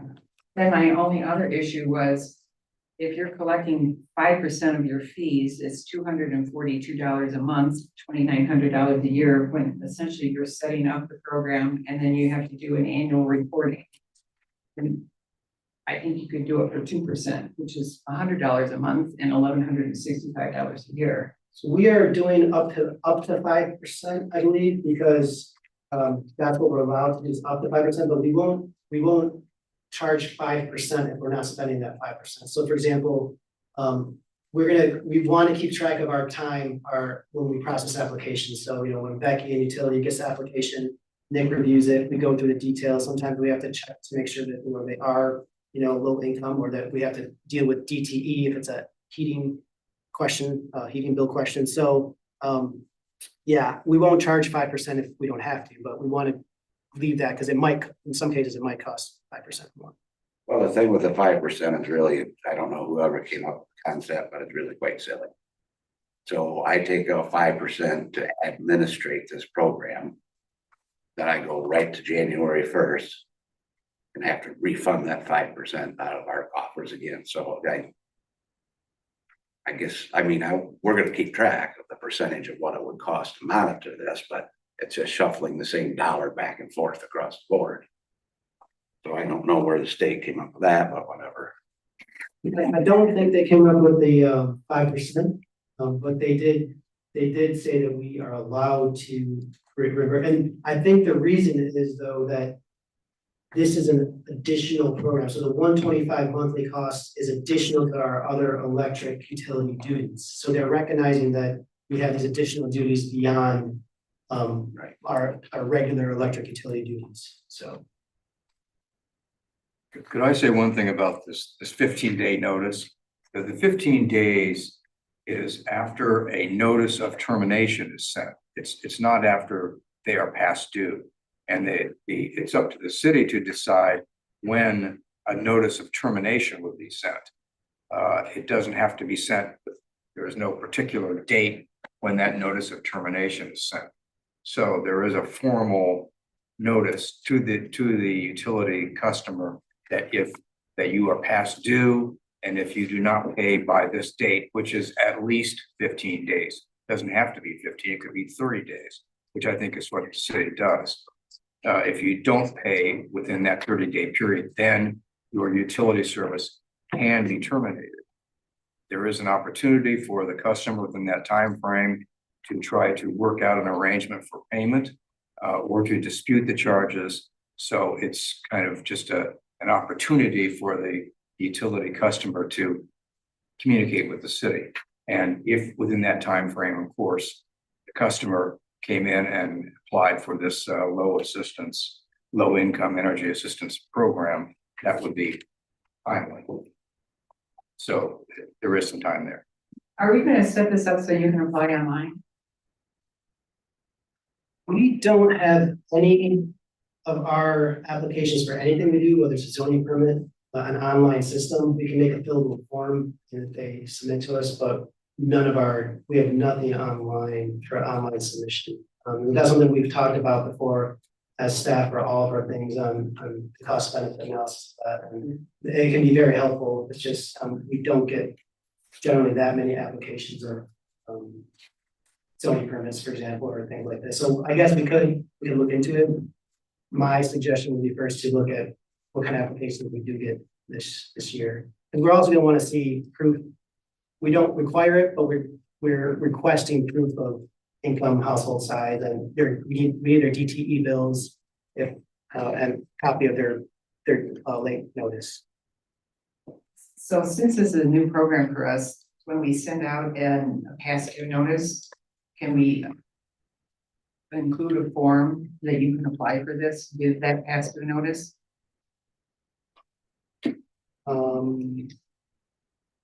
We could. Well, yeah, when our past due notices go out now, it's just a form letter, you know, with the parameters, your past due amount. I've gotten some. But yes, then we can put in there, please contact. If you need help. If you need help. And I will tell you, over the years of doing this, most people do not want to accept help. And if they do get pushed into a corner and ask for help, they usually come one-on-one to me or Becky or whoever. So that's just a personal issue, I guess. But everybody's proud, you know. And yeah, should be. So, Do we need a motion to? well, first we'll see if there's any public comment, but then yes, a motion to just adopt this program. Comment from the audience? Yes, ma'am. Brent Hoiberg. Brent Hoiberg, 151 East Love Drive, just a question, if we collect more than what is being utilized, because they were saying it's really sure what the event will be, is there a cap for the fund where you will stop collecting? The cap for the fund for us is at $1, at this moment, $1.25 monthly per meter. So that amounts to right now approximately $58,000 annually. So if we have, let's say, $30,000 left at the end of September next year, we're only gonna collect up to that $59,000 or $58,000 for the following year. So we're only gonna collect $11,000 more if we were ended up with $41,000. Right, so once we start out with $1.25 a month for 3,800 whatever customers, and we fund that to 38 or 58,000, give or take. Whatever, if we spend all 58,000 in 1 year, which I would be floored, then we start from scratch with the $1.25. So if we say, okay, we only spent 10 grand, that would make the $1.25 a month go from $1.25 to whatever the math is, 50 cents on each bill, and then it might waffle back and forth over the year, depends on how many people utilize it, but.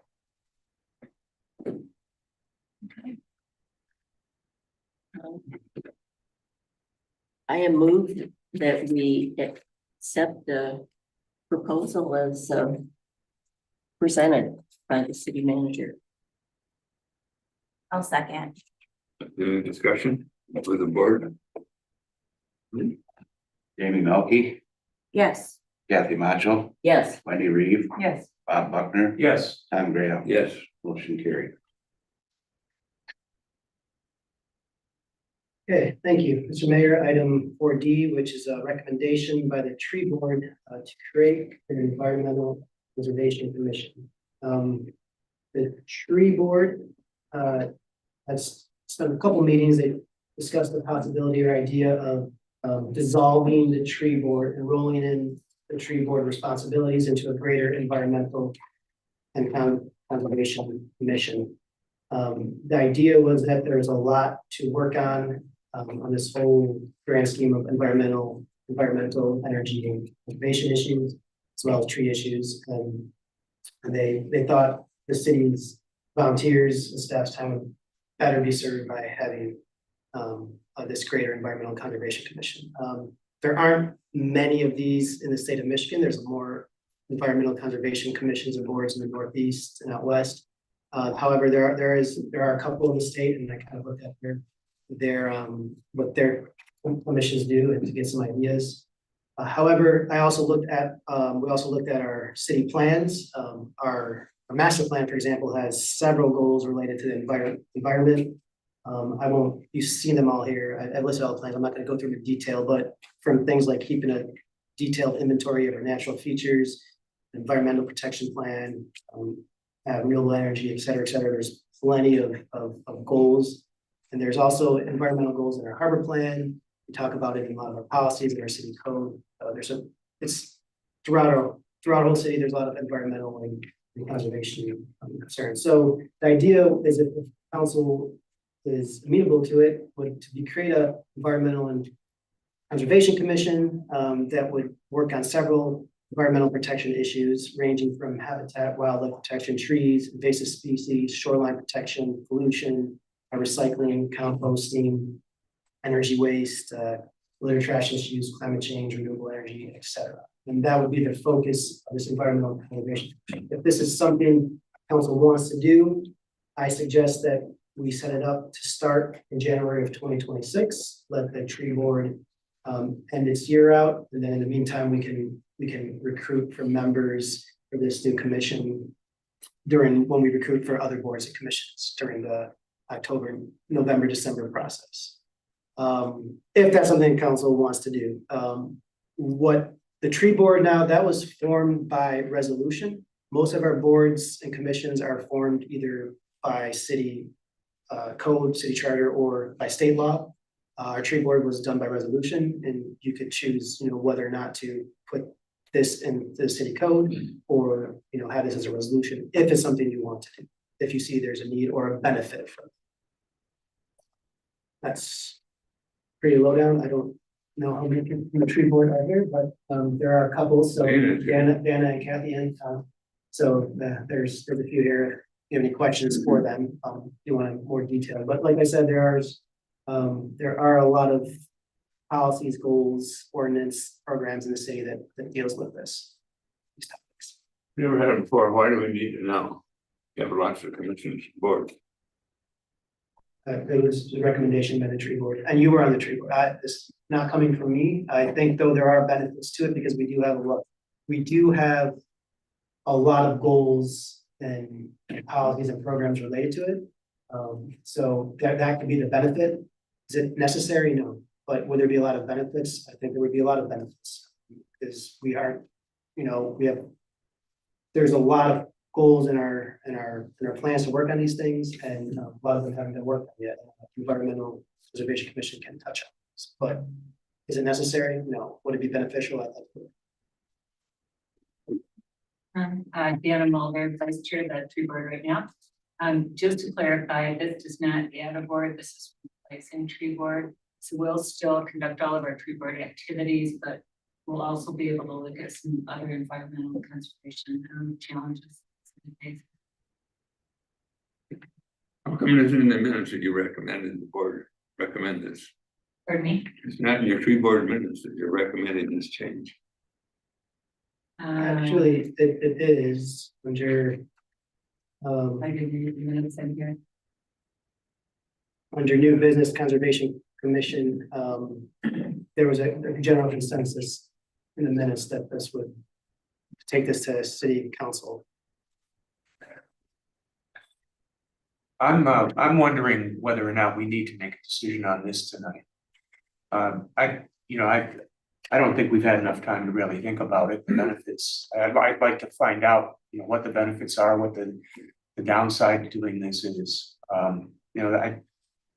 This explanation, I think, is fine at a cursory level, but I'd love to maybe even get a presentation from the tree board as to why this is a good thing and what we should do, why we should do this. Great idea. We can flesh it out a little bit more in the next one. That's just one man's opinion. Yeah, no, I believe it. It needs to be discussed a little bit more. This isn't a decision I feel comfortable making tonight. But I could see a lot of interesting possibilities. Having been on the tree board at one time, I understand where some of this is coming from. And but I don't know the scope there's just an awful lot to creating a new board, and I want to make sure we're thinking about it carefully. I'd like to see a proposed budget because of it also. Increase the budget. I agree that I think we do need a little bit more information, but I think that having a broader commission instead of just the tree board might bring more people that would be interested in joining it. Right now, I don't think the tree board is a very desirable committee, no offense. But it's one of the boards that we don't get a lot of applicants, and I think that having more topics to discuss, I think would get more people interested. I'm not recommending today that you do make a decision, but I want to flush out what you need more from us.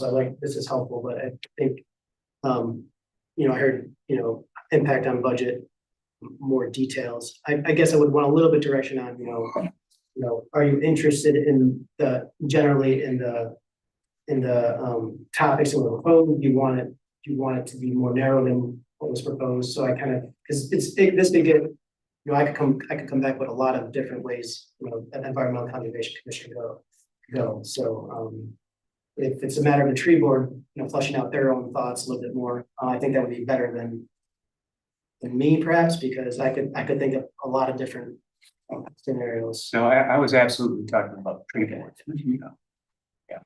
But I can do things like as the mayor requested, you know, budget impact and time, staff impact.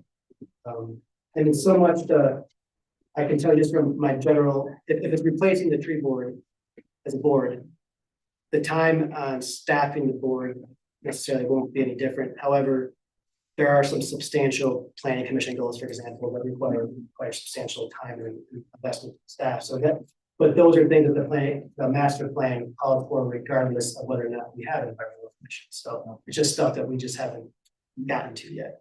I think it'd be great if we could make time for Dana to come the next meeting, if we can fit it in, or whoever, or another whomever, meeting, yeah. but yeah. And just provide us with a little bit more granularity in terms of what you guys are thinking and how it's gonna benefit. Kathy Leo, I'm on the tree board and I don't have a clear understanding of what the downside of doing this would be. So if you have any questions regarding, you're worried about, the mayor said he's worried about a budget. Anyone else have any concerns that can be addressed? I can bring that one up. October 12th, 2023, regulating tree removal on privately owned block property. So that was a big city council meeting when the tree board was discussing removing tree cutting rights from private citizens because they were concerned about the bluff. And so now I see this tree board going from worrying just about trees and challenging your rights for trees to now challenging your rights on 25 other issues, one of which you even say in here, rain sensors or smart irrigation practices both on city property and private property. So now you're going to become the tree Nazis and the irrigation Nazis. We're not Nazis, and first of all, I have approved anything. I have another Nazi on the bluff who is the exact opposite of the tree board. You guys don't want any trees cut. He wants every tree cut. So he comes to me every year and tries to tell me that I have to clear cut my property because I'm blocking his view.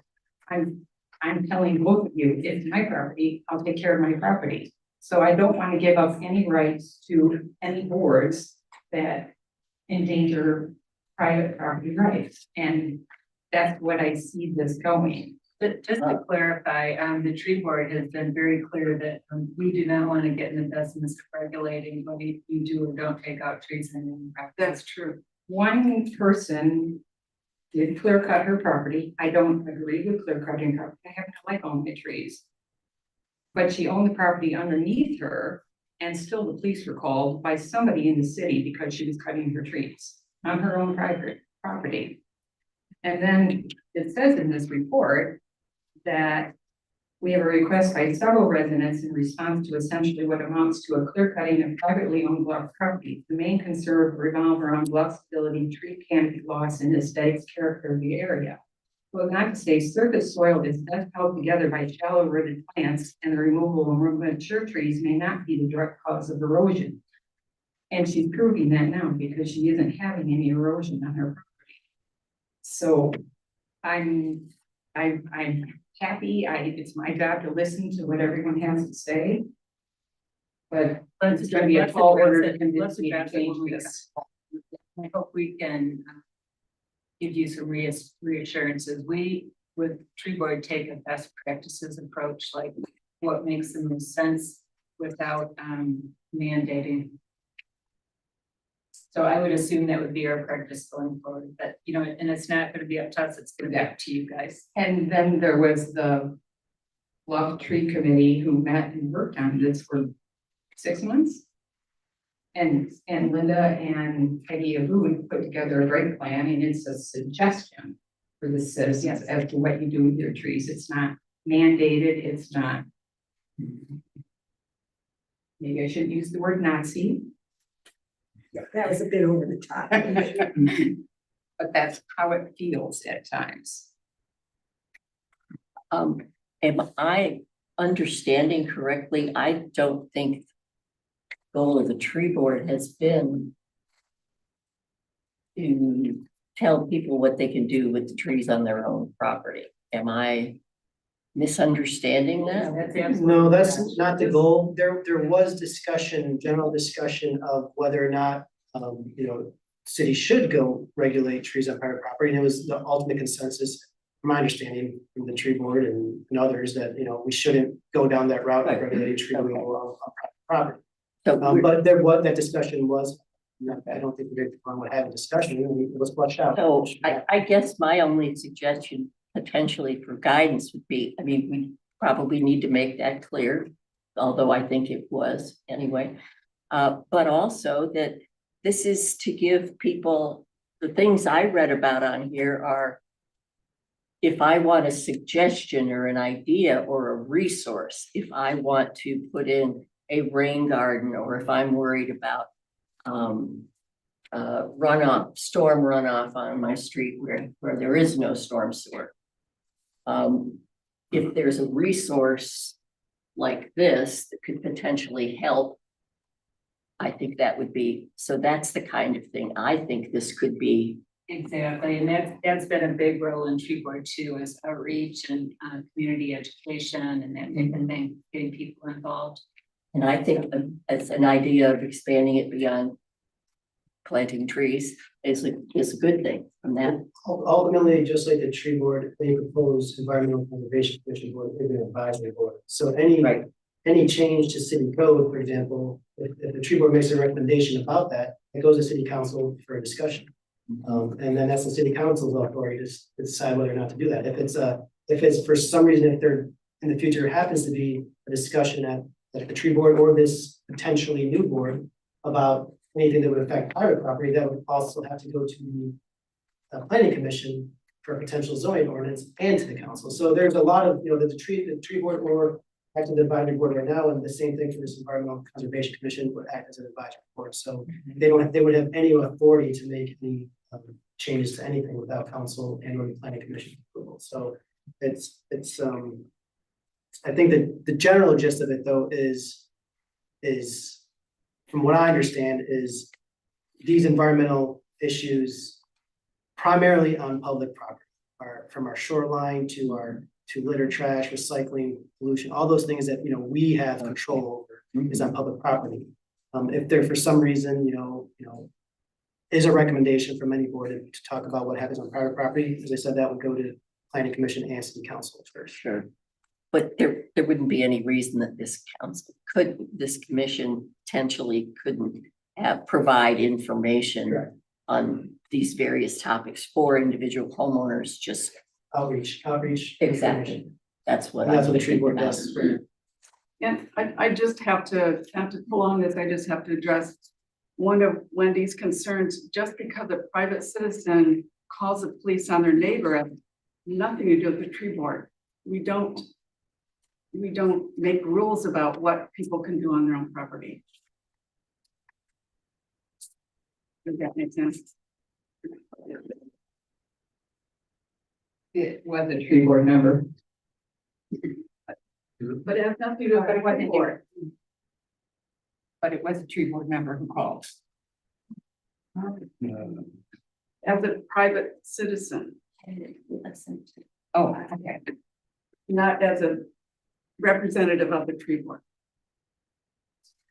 We do have a question on our hand raise, on Zoom. Maggie.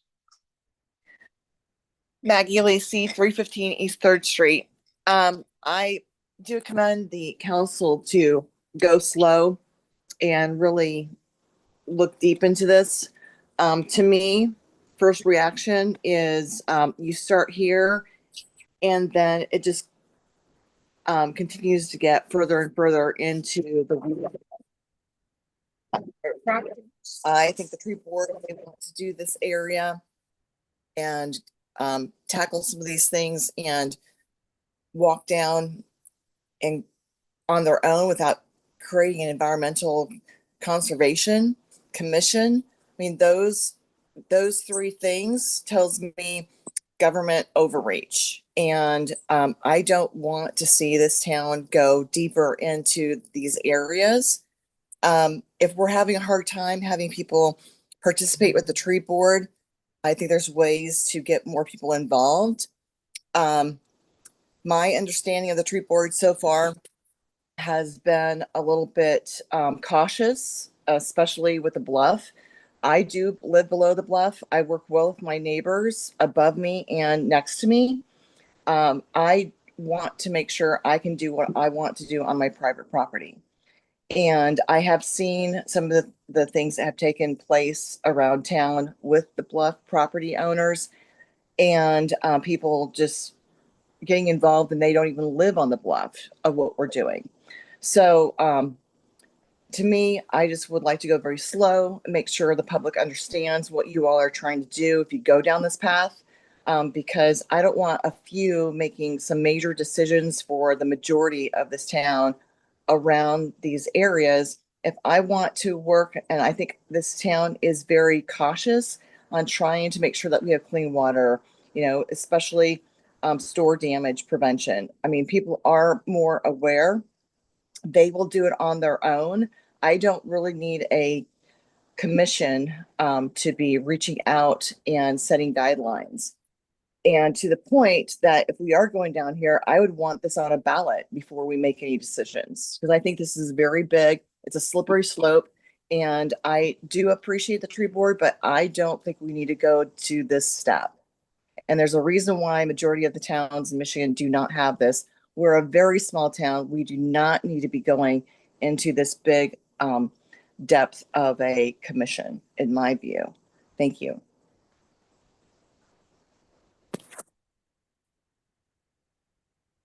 More discussion, or are we ready for it? Another public increase. Just two quick observations. Carter Williams, 3.5 East Bay Street. The first is, I actually do spend some time on these particular issues. I just want to be sure if such a commission is created that the clear that the people have skills in the area. They are complex subjects.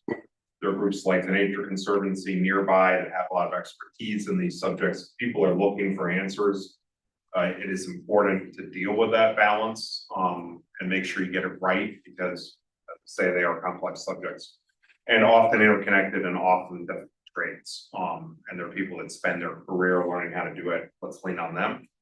The second is there are instances, and I don't know if this is something we could change in the guidance to commissions, but I will say this triggers a comment, Wendy's and others. There are members of commissions that do approach people in town.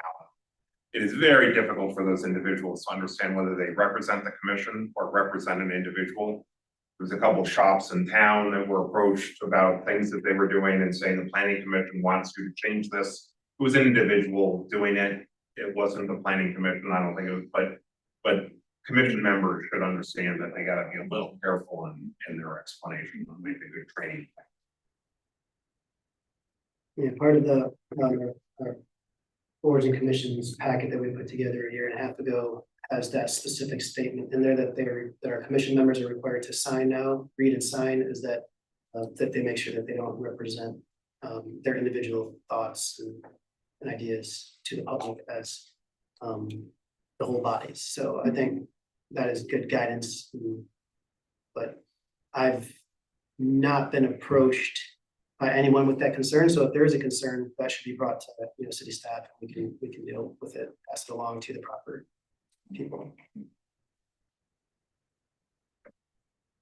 I'd like to make a motion, we table this request until we're satisfied we have enough further information. I will second that.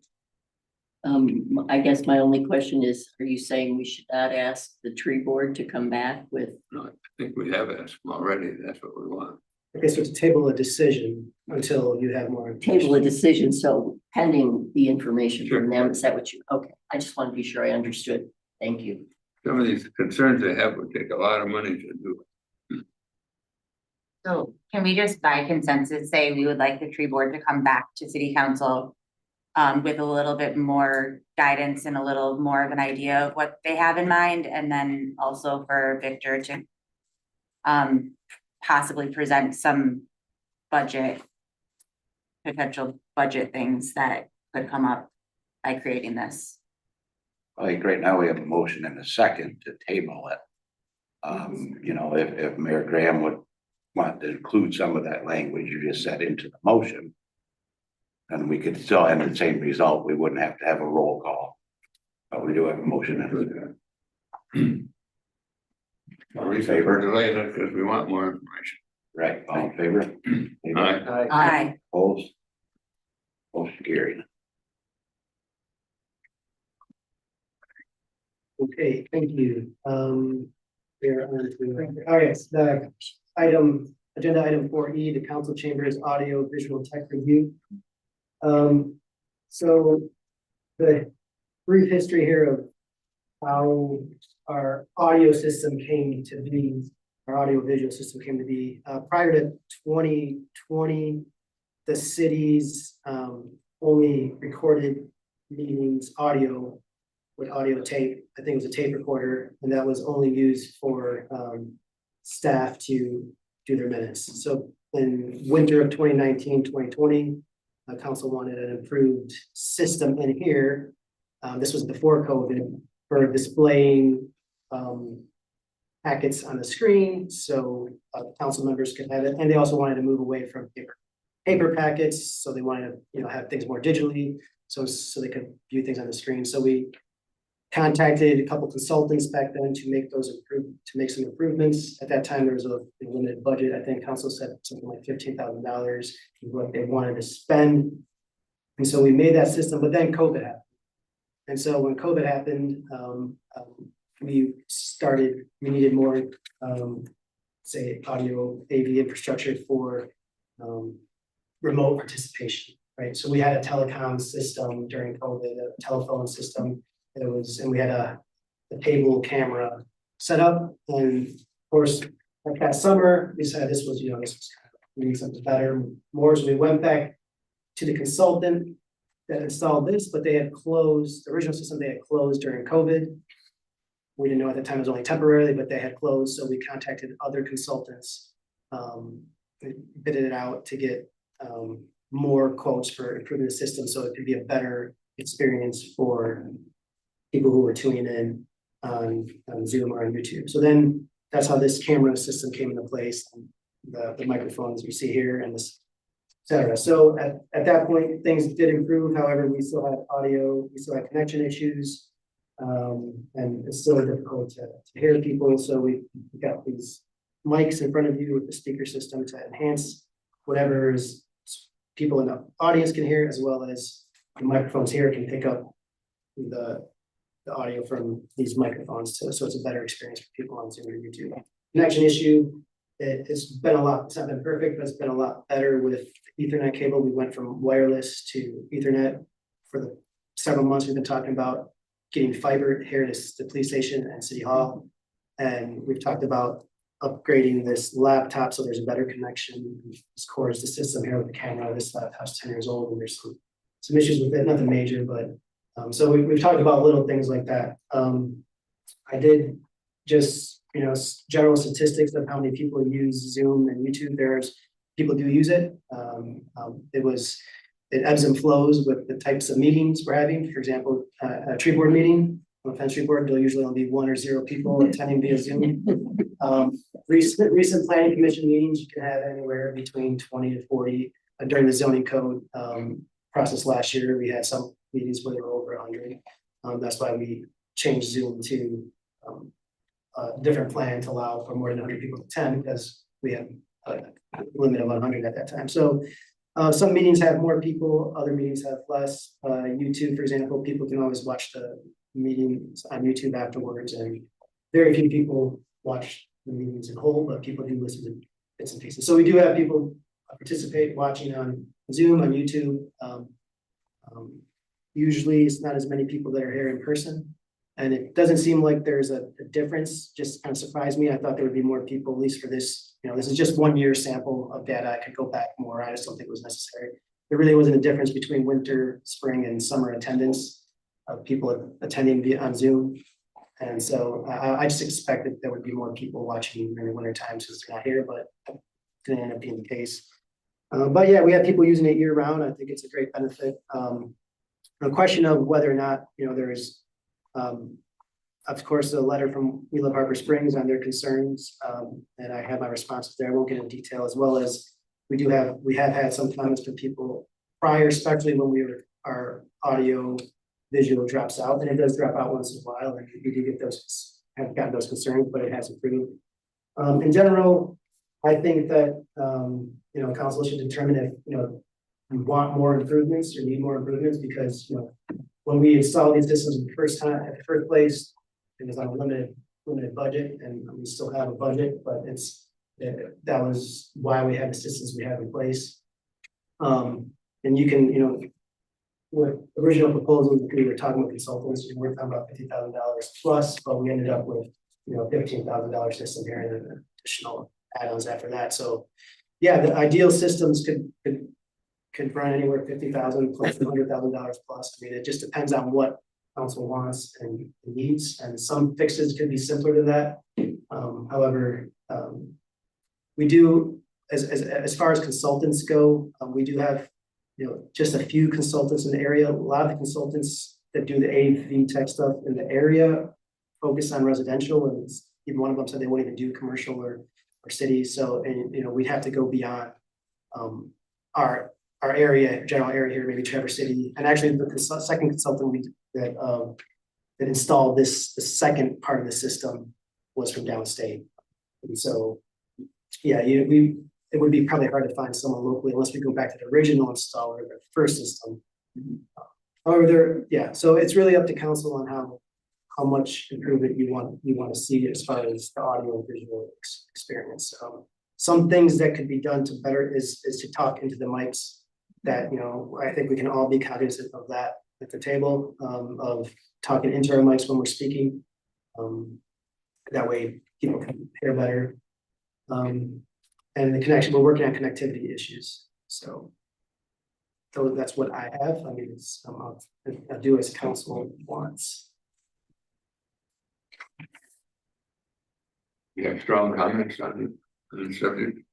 In the DDA meeting last Wednesday, I think the video feed was lost 4 or 5 times in the course of their 90-minute meeting. In the planning commission meeting last Thursday, I think the video feed was lost 5 or 6 times in the course of their 3.5-hour meeting.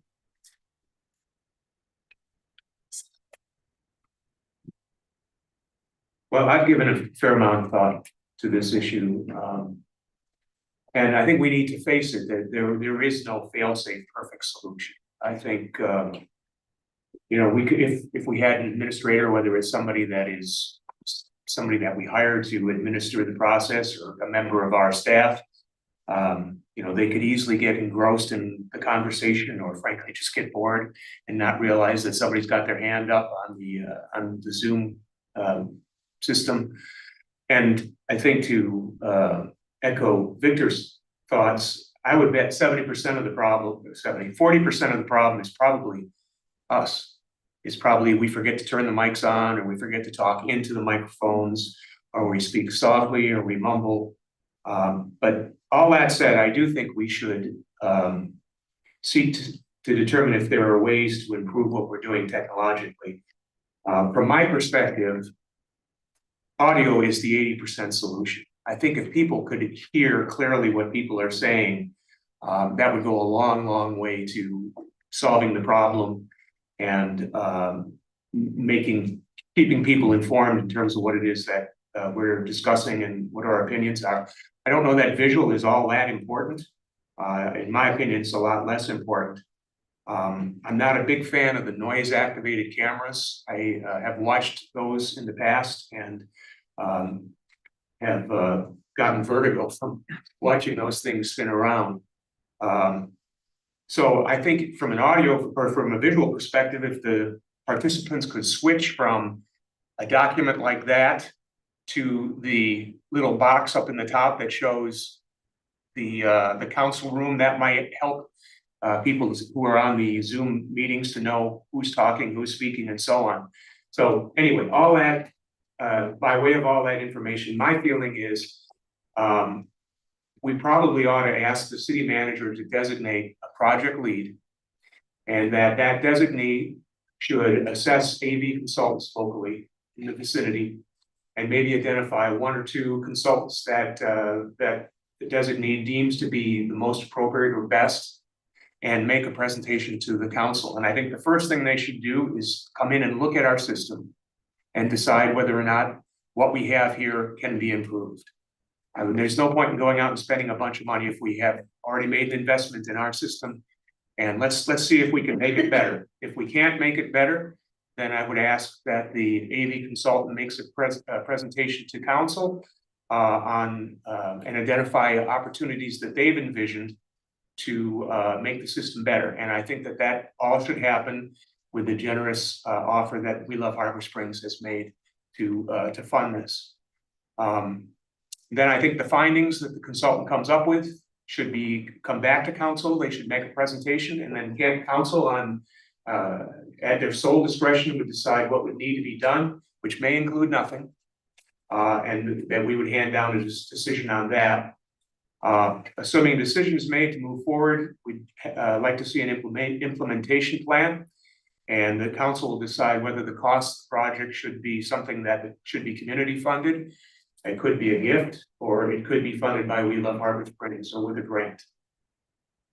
So regardless of the funding source, I think we should be mindful of the fact that this equipment doesn't last forever, and we need to make sure that we have adequate resources to ensure that the whatever system that we use is being maintained and is operative on a go-forward basis.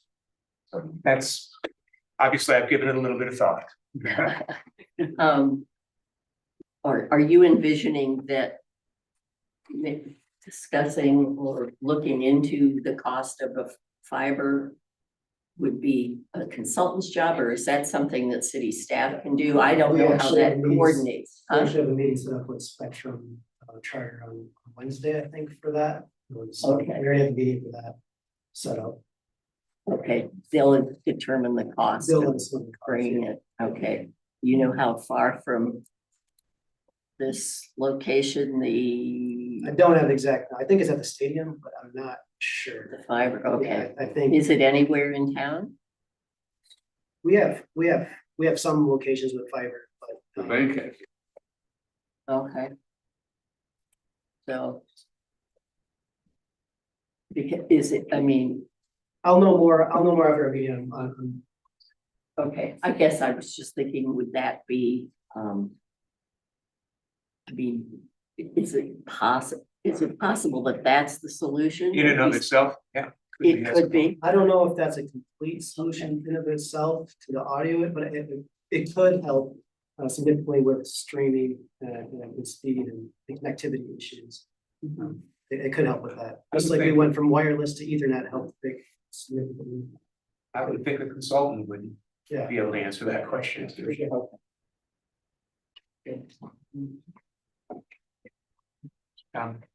have a hand up. Carter Williams, 355 East Bay Street. So a couple of points. Even tonight, the speakers have been going in and out. So they're just basic mechanics. It should be, and they're not everybody's got a mic.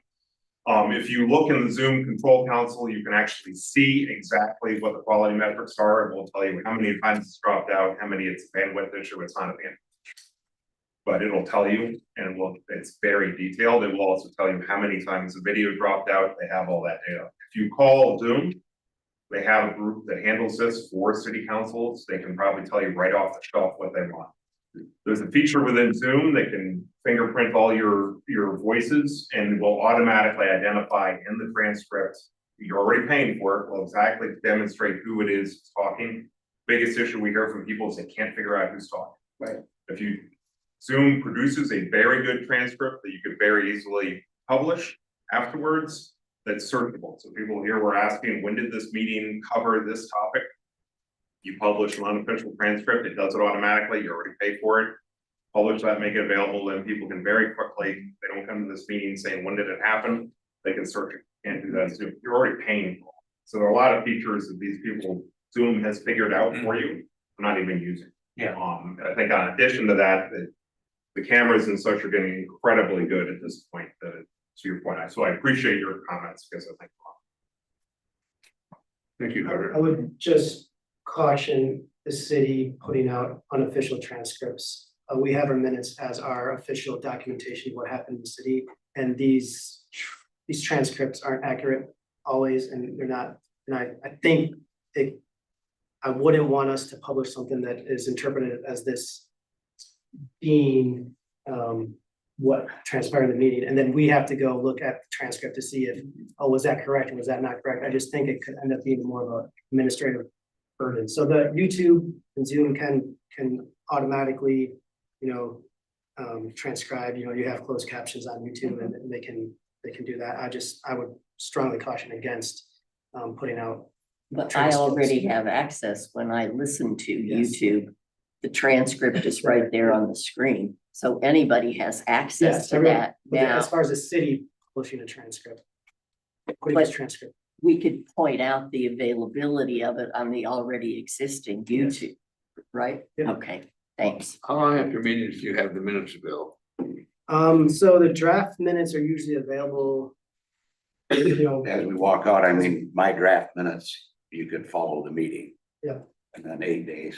8 days, so yeah, 8 days are when we have, and then after a certain amount of days after the council adopts, approves the minutes. So. Yeah, Just Carter. Just to build on this point, it's a matter of just familiarity. I think most people are catching on to the fact that these errors occur, they're getting incredibly good. We use it in a financial services almost directly. Zoom also has a function that's a portal that shows you the video with the transcript right next to it, right out of the box. You just push a button, it'll print it. People can see both, hear and see, and so if they have a hard time hearing, so I think we're moving to a world that this stuff is available and searchable, and then people can go find stuff, and so you're calling on official transcript. I don't think people are gonna cause frustration, but the tools are getting really good. And you already have them. I understand. Thank you, Carter.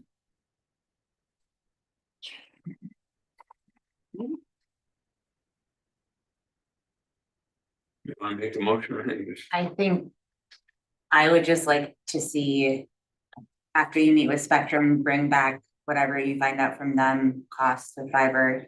And then look into some consultants for AV and find out what their opinion is. And then present it to city council. And I think if you have to find a consultant, I mean, I'm anticipating that there won't be somebody very local. there could be. There might be, but I'm thinking, if we have to go downstate. We could. Golly, all the way, right? So, yeah, we want to avoid having someone who's primarily experienced in residential. Right, because a lot of the installers are residential entertainment systems. I agree. And that was kind of our first system that was put in for this, the TV was more of a residential entertainment system company. Because it met what we needed at that time. Then we moved on to more of the audio visual experience via Zoom and YouTube. Any other comments? We're ready to move on to the bathroom. I guess, is there consensus to learn that way? I don't think we need a motion if by consensus council would direct staff to see where the fiber develops, what comes of that, and then look for potential 2 or 3 consultants to come in and assess. Yep. Yeah. Sounds like a plan. I'm good with that. Yep. Does Petoskey have the same issue? Same issue as. Could we ask them and ask who they're using? Didn't they reach out to us first? I don't. Then they may have. Positive that to do anything. Well, they do, But they do. I've spent a while, so I can ask clerk over there. Well, and the county does. They do? Okay. Yeah. Oh, Other county, Skipping Stream. well, they did, but at one time they didn't, and when I asked Boyd City the does. commissioner about it, said, nah, There are. there didn't seem to be a big interest. When I've talked to different city managers and county managers, there's a lot of different factors that go into it. And when we talk to the installers here, you know, room configuration is a big one. Some of these newer, like Boyd City, City Hall, for example, some other ones, they have a new council chambers that is basically set up to integrate audio visual into their system, like their desks. They'll have like specific wiring. So like we don't have, ground plugs for everyone. So we have to, battery, these batteries, our mics. So we could ask different communities, and I have no problem with that. We have talked about it historically. It's just their rooms and their situations are all a little bit different for how they're set up for this. So yeah, I mean, I could ask again, but I remember this all came around kind of around COVID. It's when most of them started putting these systems into place. Yeah. And they've just been involved since then.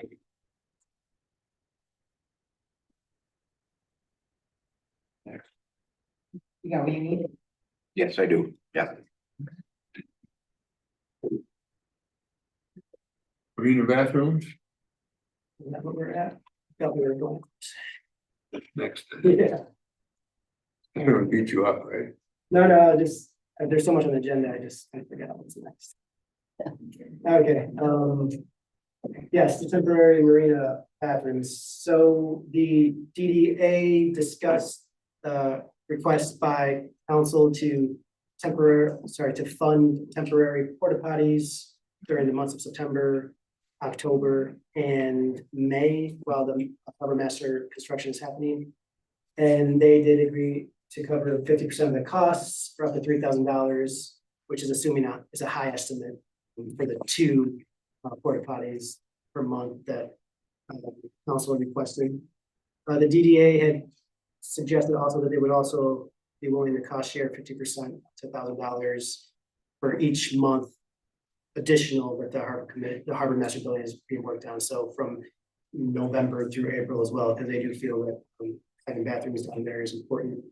Our parks director and our harbor master, they do believe that more bathrooms, at least for the months of September and October, than two would be beneficial because of the amount of use that two bathrooms will be getting.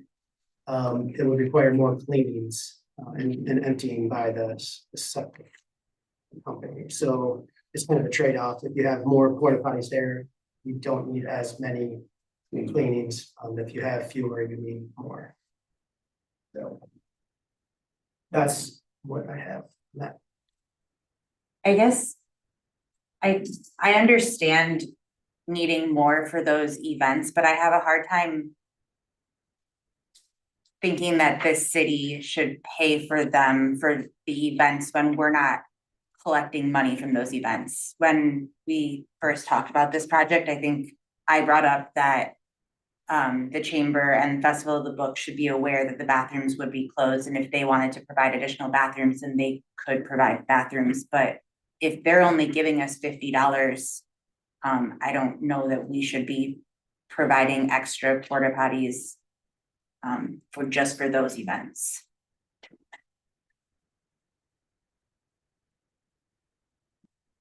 I mean, that's a fair point. I think the other side of that point is that we have X amount of stalls at the existing harbor master. They're public stalls. I think there's 2 or 3 in each bathroom. So I think that was the point that this was getting at, was that, we have, 2 or 3 in each of the men's and women's bathrooms. So they're being replaced with 1 of each. So I think it's just a numbers thing, but I think that's very valid, who are these at this time of the year, who are the bathrooms benefiting? I mean, obviously it benefits the public at large, but it's they're benefiting less and less the boaters as they are migrate off the water and back onto dry land, and they are benefiting more the visitors to the downtown and obviously, of course, the contractor. I mean, we have contractors, workers who use both. I mean, these bathrooms are, you'll find 2-3 cars parked out here at City Hall using these public bathrooms at any given time during the work hours. And the same thing is at Harbor Master Bond. So there's a wide variety of people who use the bathrooms. Yeah, so. But we're also leaving Ford Park and the city Yes, beach we are. bathrooms open longer. Yeah, the than Ford we Park's gonna be open typically year do, round. So they still have other options. You have other options. Whereas the ones at the Marina building are really just beneficial for the people that are walking downtown versus if you can drive to a different bathroom, that's just as easy. Perhaps this, and perhaps this is, invites a longer term question that we may want to look at as we develop budgets is, how the bathrooms are used, and do we need to consider some, I don't know, monetization, if that's the right word, of, look at the fees, should they be? 50 cents per flush. Huh? 50 cents per flush. Yeah. Oh. Not that I was getting that detail picture, but yeah, okay. I have a thought on that. I mean, if we were closing the marina bathrooms, there would be no issue. Yeah. We have, I think with these events, and I'm certainly not saying that we couldn't collect more in a scenario. But I think these events come here to use this park or wherever with the thoughts that they're gonna have the basic amenities provided to them. Yeah. Water, electricity if needed, obviously bathrooms.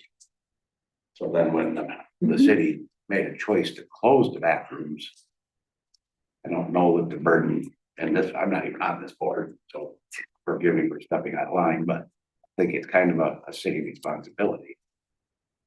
But we'll see. How do we determine to do 2 bathrooms or 2 porta potties?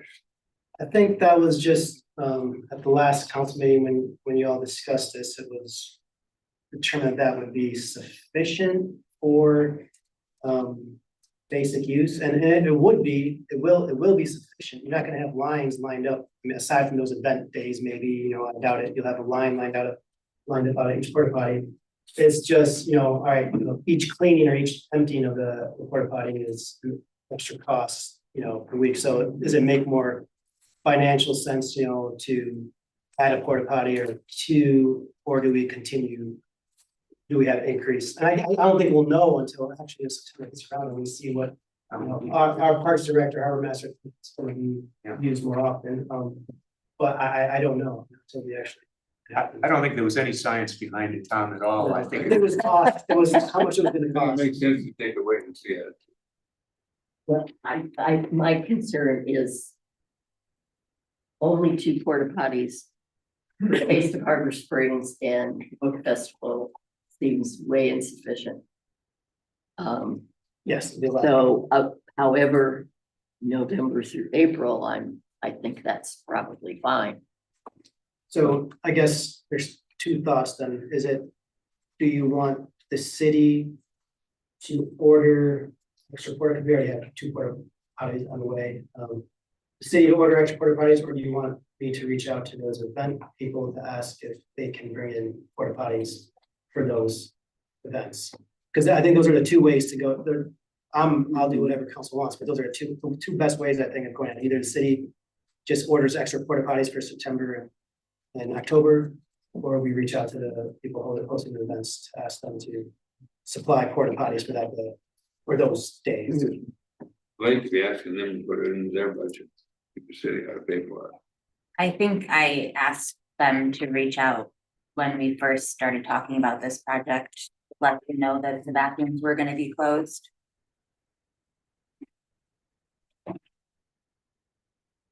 I don't know if we did, and if the staff did reach out. If they know, no, I don't remember when we reached out. I think of these events know of it, but we didn't make an ask of please supply porta potties. It was just bathrooms are gonna be closed during this process, so. I'll do, it's not too hard we, within, a day Lucas was able to get porta potties here. It's not, it wouldn't be too hard for someone to reach out back to the, and get porta potties here, so. It's not like it's gonna be a timing issue, it might. It'll be a budget issue for them or for us, but. So the cost, but just tell me again what the cost is September and October for two.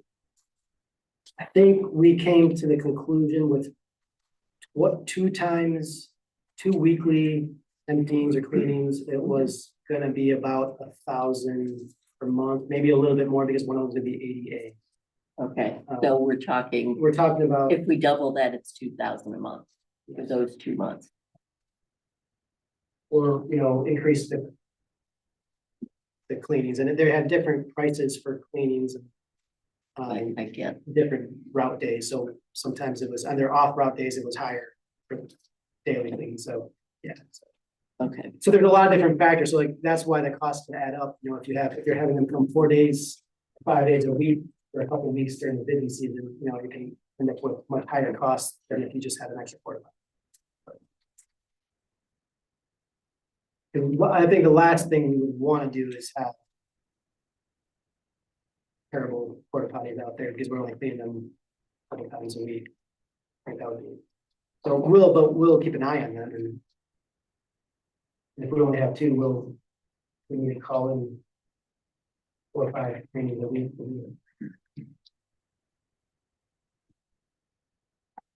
So how much lead time do we need before we decide we need to add 2 more porta potties?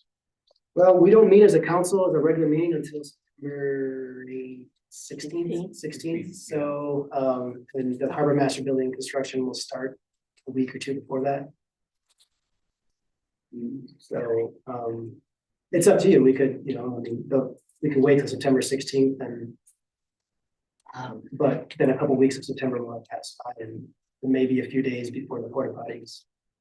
We'll need it, you know, probably at least a week before. When's the end of September, both of those. Yeah, Festival of the Book. Yeah.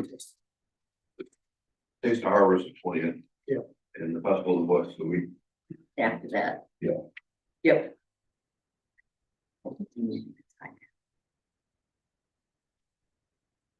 We do have Rachel, Parks Director, like, her hand is.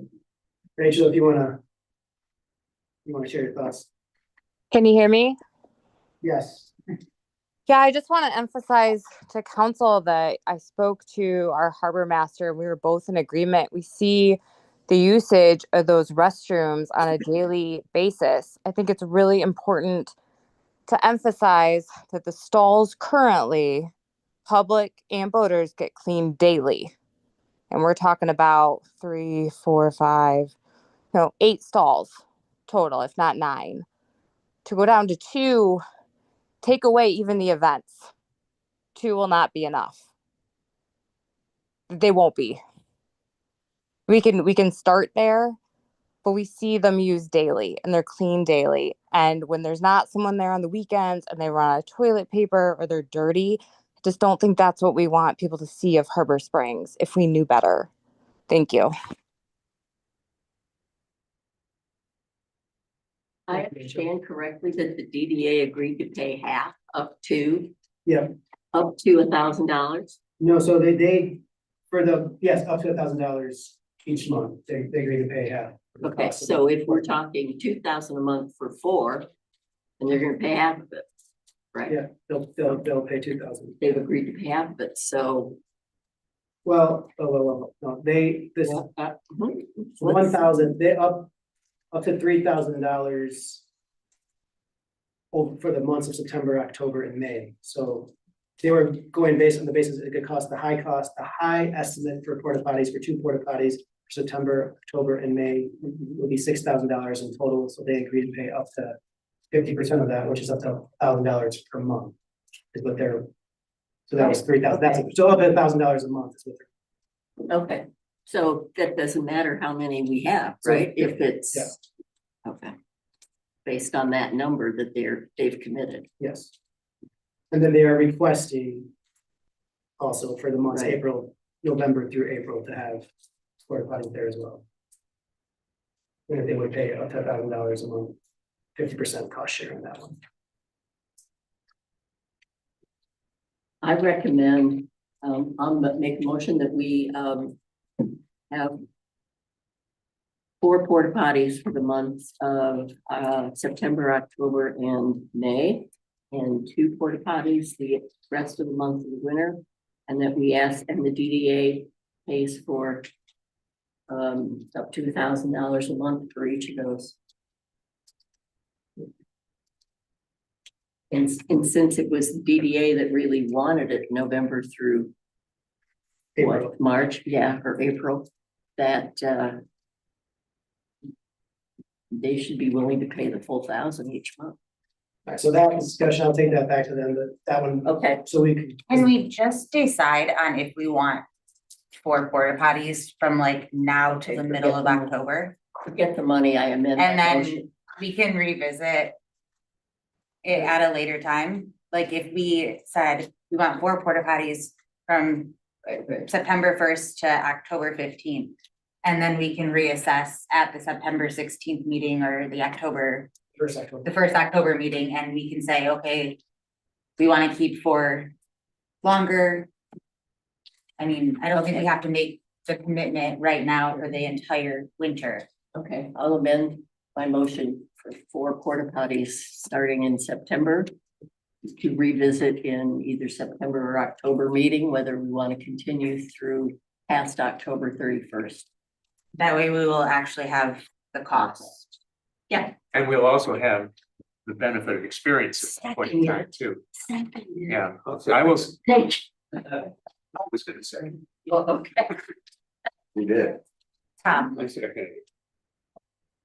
All right. All in favor? Aye. Opposed? Motion carried. Okay, so before we go into closed session, I will just really quickly do the city manager report. Some good news is we've been, City Clerk Nick, Lucas and Chief Note, we've been working diligently on getting FEMA our documentation for reimbursement. So some good news is that while public utilities has been denied from the federal government, our repair work, they're gonna count our repair work of getting our electric service back on as an emergency repair. So we're gonna get reimbursed if successful for that. So Chief Knight and Lucas have been, and Nick, getting our equipment, man hours, volunteer hours, because we can use volunteer time as our 25% match. This is an estimate at this point, but if we do get approved for both our category A storm response costs, which is debris removal, and category B, which is emergency response, we could get up to $40,000 reimbursed potentially. So that would basically cover most of our costs, especially if we're using our volunteer hours as 25%. Yeah, so the FEMA representatives who've been here, we met in the police department. There's Thursday and Friday, we were working all day on getting our documentation to FEMA. There's quite a bit more documentation they wanted that we had, but they've been easy to work with. It's been great. So I think looking optimistic at this point, category A debris removal has been submitted as of Friday, and our FEMA representative is working on finishing up category B. And then at the end of it, if we get approved, which not gonna look like we will, we can get reimbursed for all of our staff time that going into documenting these fees and collecting this information. So, so that is some good news. The silent auction fundraiser has been extended to Friday, August 22nd. We did have several winners, but we still also have several items left available. So if you know people are interested in any of the items, go on our website and look at that. We donate. A couple more things. We did get approved from the Community Foundation for the Shea Park fund that we're gonna have raise money for the parkland there. So we'll keep council informed on how that's going. That fund is open. And second is the electric charging stations, the electric vehicle charging stations that are by the Harbor Master Building. Those would need to be moved as part of the Harbor Master Building project because we are losing those two spots. I contacted the installers and they quoted some money to move them, and I think it's $8,000 to $10,000, and I think that's, I don't think we should reasonably take on that burden. These electric chargers, remember, we got them for free, basically, as we get a little bit of the revenue, but they were installed at no cost to us, so we don't own them. So that why it was a great deal back in 2020 when we put them in, because, you know, it was benefit to the public and we had no cost to us. But now with a cost of $8,000 to $10,000 and say to move them, I don't think we're ready to do that. I think we need to look more into our electric vehicle charging situation, whether we want them still, whether we want them in different locations. Our agreement with this company Ready expires on October 1st of this year. It was a 5-year agreement.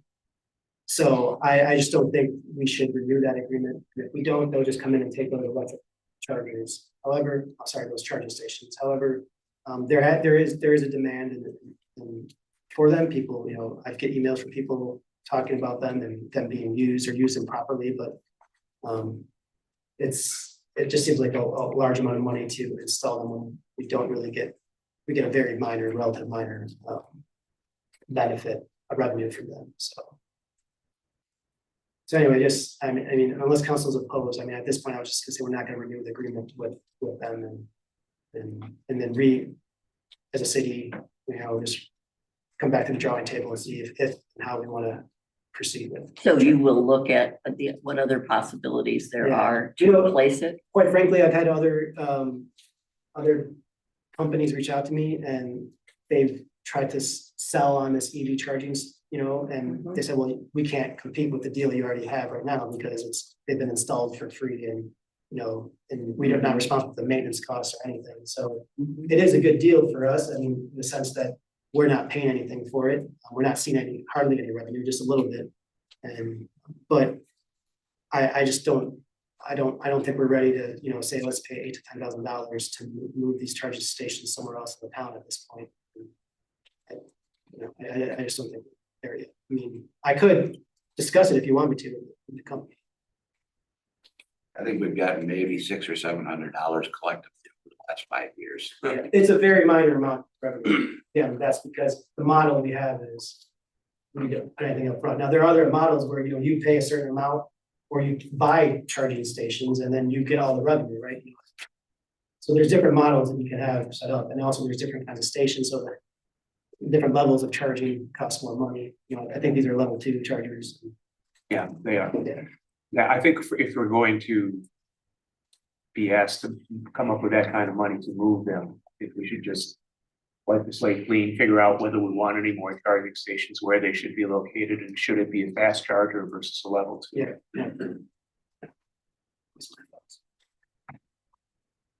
All right, and just general other meetings we've had have been around MPPA and these FEMA meetings, and of course this LEAF meeting with MNEA. So those were some of the main meetings I've had this week, trying to figure out this FEMA stuff and our LEAF opt-out requirements meeting. So, any other questions about I should add that the Pine Street project was supposed to start on Friday, August 15th, the resurfacing. However, a piece of equipment that the contractor had got an emergency situation in Traverse City from their subcontractor. So they will be starting on Wednesday.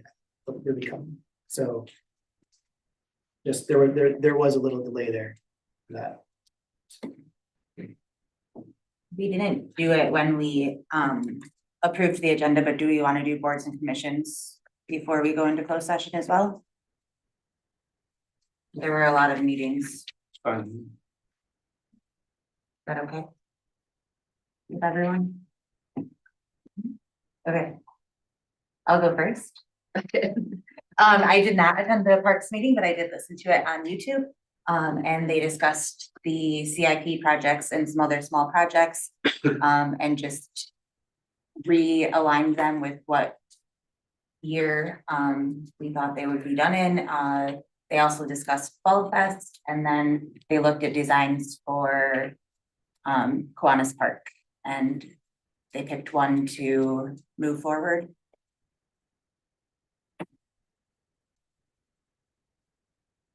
So the planning commission met on the 14th to review the proposed Harbor Springs zoning districts. and to identify the permitted uses in each. In total, we came up with 14 zoning districts that we recommended and were endorsed by the Planning Commission, and those include agricultural and residential, essentially as currently defined, R1A, which is essentially as currently defined, R1B, which we'll talk about in just a minute, R1E, which is essentially as currently defined, R2 as currently defined, mobile home park as currently defined, residential multiple as currently defined, same community, ROS, and the CBD.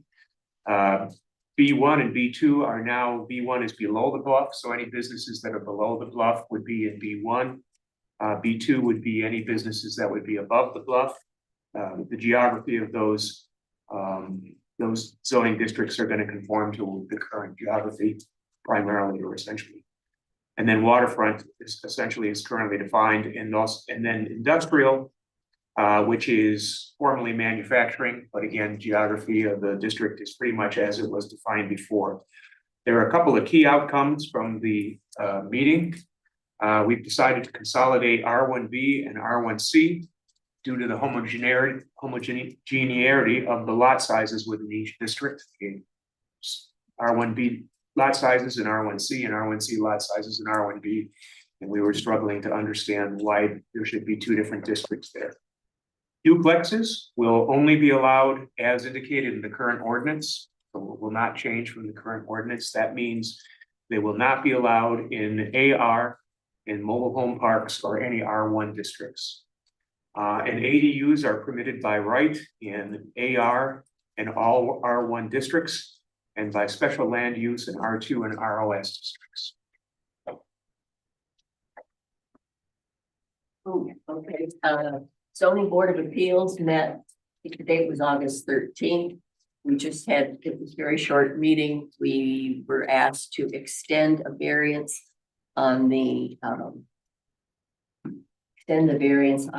building, house on, I believe the address is 420 East Main. And they, we approved it, and the builder and the architect basically said they were committing that this project would be complete by next July. So should be all set. Thank you, Gavin. I went to a couple meetings at a DDA meeting recently. They talked most about, they thought everybody was real happy with the flower pots around town. They seem to be growing well. And then the talk was mostly about the bathrooms. We kind of kicked it around already for the waterfront. Also went to Harbor Commission meeting. They seem to have a good summer. Most of the conversation was about looking real hard at the mooring area and if it could be expanded or contracted or made for more boats. I believe that'll be looked into. There's also a tree board meeting, and most of the conversation there was about expanding, which we've already talked about, the environmental and conservation issues. More tree boards I went to, how'd you do? I didn't. So the sewer authority met last Thursday, and one of the meeting that was really contentious was that the city is paying for clean water to go through the sewer system, and how we fix that. I saw Margaret today, and we talked about it, and it's a very difficult problem to solve. Correct. But it's something we should address. Right. We're gonna have to figure out how to do that. Right.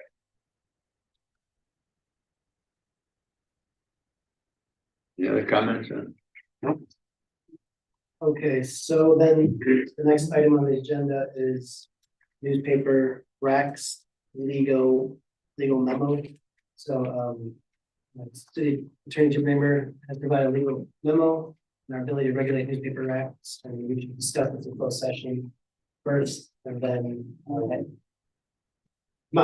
closed session to make any decision or give city staff any direction how to go forward. Just a question, do we need to do separate closed sessions for Yes. the two items? Oh, yes, we're gonna do separate. We have to come out of closed session, make any decision, Okay, if there is a decision, and then go back to the closed session. got it. Okay, So, Jim, do you have that language prepared? We would need a council member to move that the council meet in closed session under section 8H of the Michigan Open Meetings Act. Consider the written opinion of the city attorney as to news rights. I will move that. yeah, I second.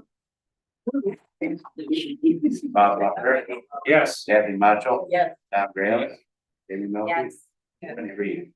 I am 44.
Open session at 10:01, so.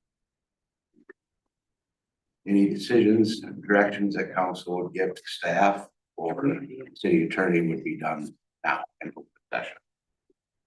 Nobody there? There's somebody waiting. Oh. Okay, so now we need to make a motion. I guess I'd make a motion that we authorize Victor and Jim to consider where these boxes should be located and come back with a recommendation to council for approval. And establish a written policy. Second that. Tom Graham, Yes. David Melky, Yes. Kathy Macho, Yes. Wendy Reeve, Yes. Bob Buck. Yes. But now,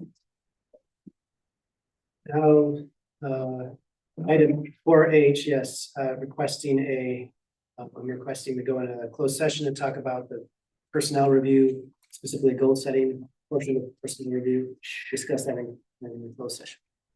Is it too late to say it's too late when we do this? It's up to, if you want to table it, that's up to you. That's because you're too old. Yeah. It's past my bedtime. That's your problem. What's the That's agenda true. look like for the next meeting? Right now, I only have the month to the next meeting, so this can change easily, but right now, what I have is one thing on the agenda. And that is the Harbor Commission is requesting a rule change to the cost of the mooring wait list fee from, I think it's $35 to $100, and that would require, Oh, right. that would request a rule change. Now, I don't normally get a whole lot of stuff over Labor Day weekend, so, but, I mean, right now, there's one thing could go up, but Where are you? I don't care either way. Or a special meeting? I'm indifferent. I can do it now, or I can do it in September I 16th. mean- I don't think we should, I mean, if we're gonna call a special meeting, I think we just do it now, if that's, personally, I don't think we should just go in a special meeting just for this. I guess at this point, it's we're gonna be way through the year. I mean, what's another 3 weeks? Yeah. I don't think this is gonna be something that gets resolved in 10 minutes either.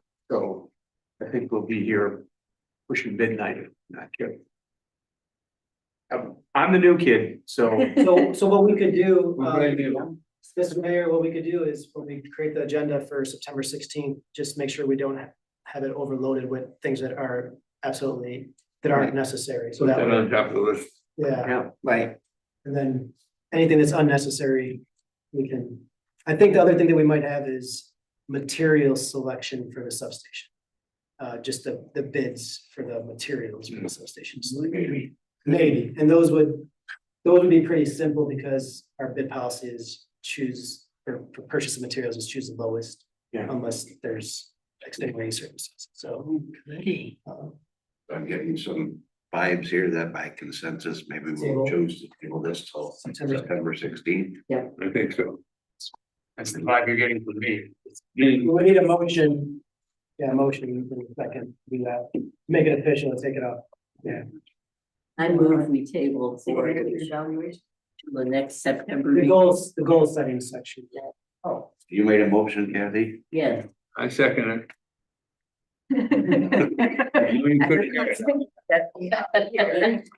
We heard that, we heard it. Bob Butler, Yeah. Kathy Macho, Yes. Tom Graham, Yes. Wendy Reeve, Yes. David Melky. Yes. Motion carried. Hallelujah. Tom, We adjourn. you're gonna adjourn this meeting? Yeah, all right, adjourn. We still have old Nothing else to talk about. Oh, old new business. A couple of things for old business. The streetlights on Saturday night. We're under old new business. I'm sorry, what? The streetlights on, so I brought up to Victor's attention on Thursday night, which was street music night and that car show, that the streetlights weren't on at 10 minutes to 9. And I noticed it again on Saturday night, that it's still at almost 9 o'clock, the streetlights aren't on. He gave me a great explanation for it, but we still need to fix it. That Third Street you said, sorry. Which is what? Main Street. Oh, So the streetlights are on Bay Street the streetlights are on Third Street. Thursday night, they were on State Street from Bay to Third. Saturday night, they were only on from Bay to Main at 9 o'clock at night. But nothing was on Main Street. So they're photovoltaic lights, they come on, they're Yeah. solar generated, they come on, but something's not working. I can Ah. explain that, it's not that they're not working, they're actually doing what they're supposed to do, so each lamppost is preset, the types of lamps, the lights that we have in these lampposts is preset to go turn on when it detects a certain absence level of light, right?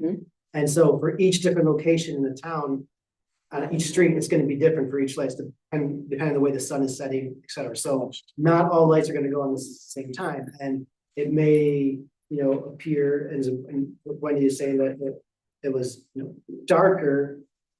It's getting darker earlier now, and it seems like the lights weren't turned on at a level where I think where she thinks that it's, it's dark enough where the light should be on. For safety is what you're But thinking. we- you were- Well, it was car show night, it was Saturday night, and it was street music night, and the streets are A lot of packed. people And around, what yeah. I'm thinking of is our liability if somebody does get hurt Mhm. and we don't have any streetlights They on. would turn them on until the They, Christmas tree lighting.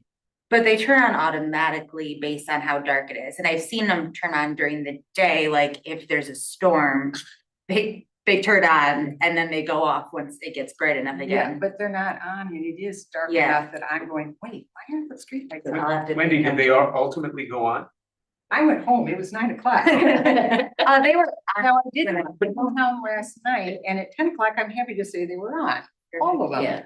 But Huh. it's still, they should have been on, I felt at 9 So- because everything else was on. And the reason we do that, we've got those kinds of lights whenever we install them, how long ago it was, but the reason we did that was because otherwise you have to program them to go on, so you have time changes Right. for each light every day, so. So I don't know what the fix would be and how expensive that fix would be, Is there something though that? because we those should- are preset from the manufacturer. that- Can we talk to DPW? I can talk to Lucas. I mean, the response I provided to Wendy was from Lucas, but I can ask them to see what our options are Yeah. to change it. Mhm. But from my initial conversations with them, it's not gonna be easy or cheap to change that, because each individual light bulb, when it came from the manufacturer, it has the preset thing on it, so it might be changing out to different types of lights there. So just crazy thought, but I wonder if the photovoltaic cell, especially given all the smoke that we've had, I wonder if it is clouded over. We could check that out. Oh. I really do just think it's a matter of when the light. It's coincidence. Yeah, it's just when it detects, and I don't know, that level of, that it's preset at, that's not something we control, it's the Right, no, I get manufacturer, that. Yeah, I So I could have them, the electric department and DPW look at that to see if there's any other issue. Yeah, if there's But this- dust or grime. But I this, think it's worth looking at, I do. At least getting an idea, but Just a couple. what the I problem think might anything be. that we end up having to do is gonna be cheaper than if somebody gets hurt. Yeah, We won't I have any mean, I think defense that's, for that. I think there's a point, that's a point. I think if there's also a liability, I mean, we can ask our insurance company too, if there's a liability with streetlights, and if need be, Jim can look into it too, but Ah, I'm not sure. Since we're talking about streetlights, there's one out on the corner, the northeast corner of Third and State. Walk by every night. And then, of course, you're gonna hate me, but I think we do have to talk about State Street and M119. Because they just gave you a petition and they're just getting angry because they're not getting any answers. So what their biggest, I mean, if we're gonna compromise, Yeah.